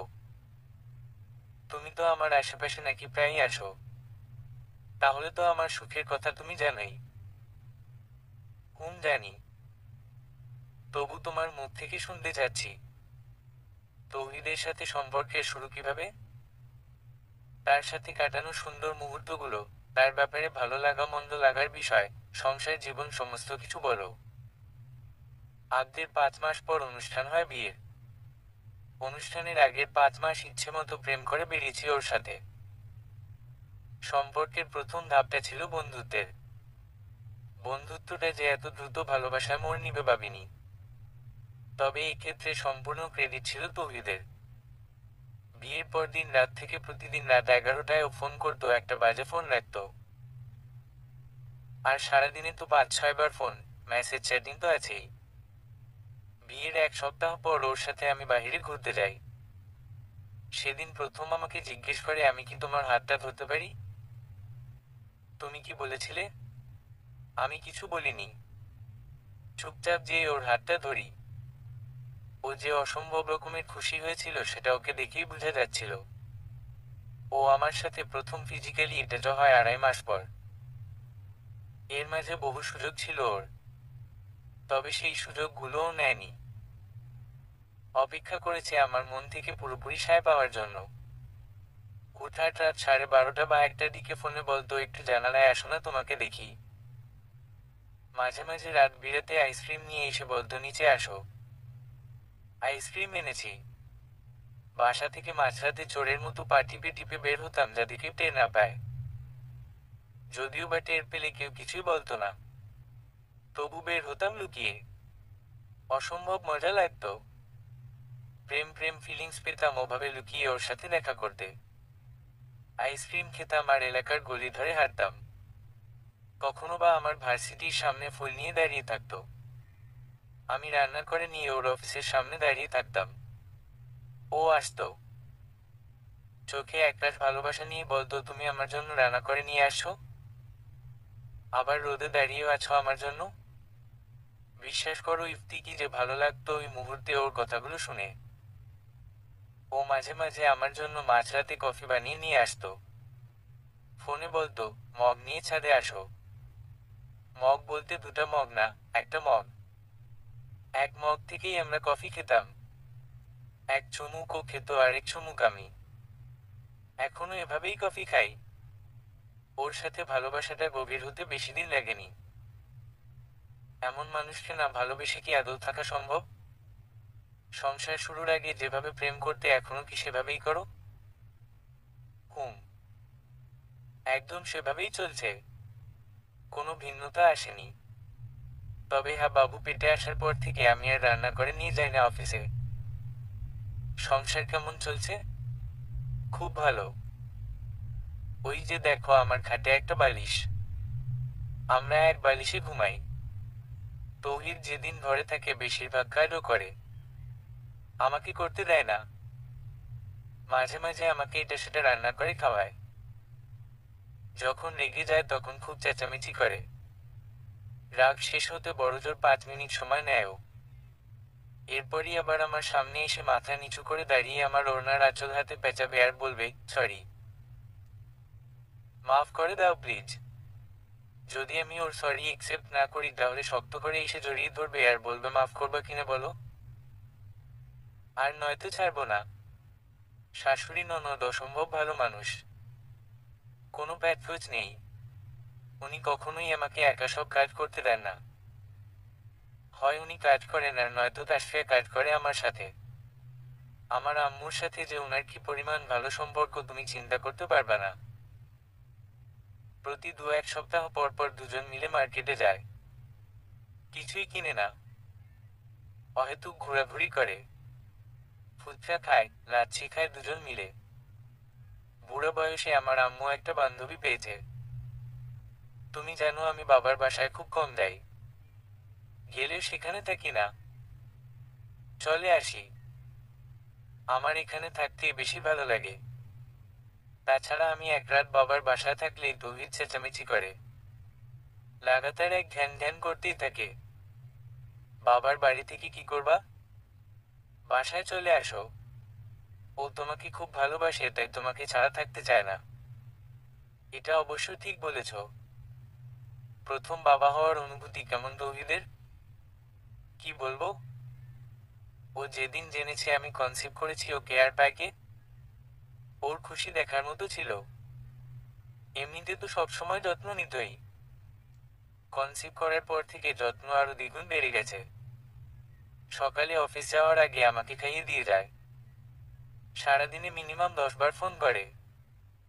বন্ধুদের সাথে আড্ডা দেয়া খুব কমিয়ে দিয়েছে। বাসায় ফিরে রাতের খাবারটা মুখে তুলে খাইয়ে দেয়। 1 মাস ধরে আমার ঘুম বলতে গেলে হয় না। ব্যাক পেইন করে খুব বেশি। তৌহিদও ঘুমায় না, আমার সাথে জেগে থাকে।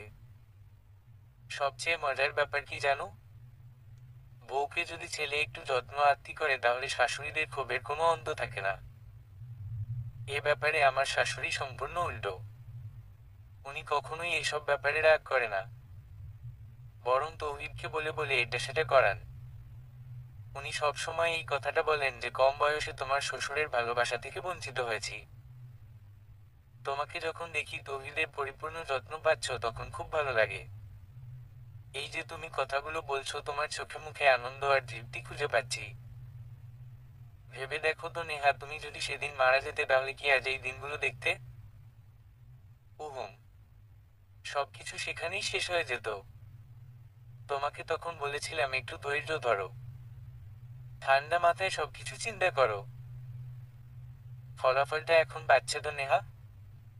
হুম, জীবনটা সুন্দর ইফতি, কিন্তু অনেকেই আছে যারা সাময়িক কষ্টটাকে সামাল দিতে পারে না।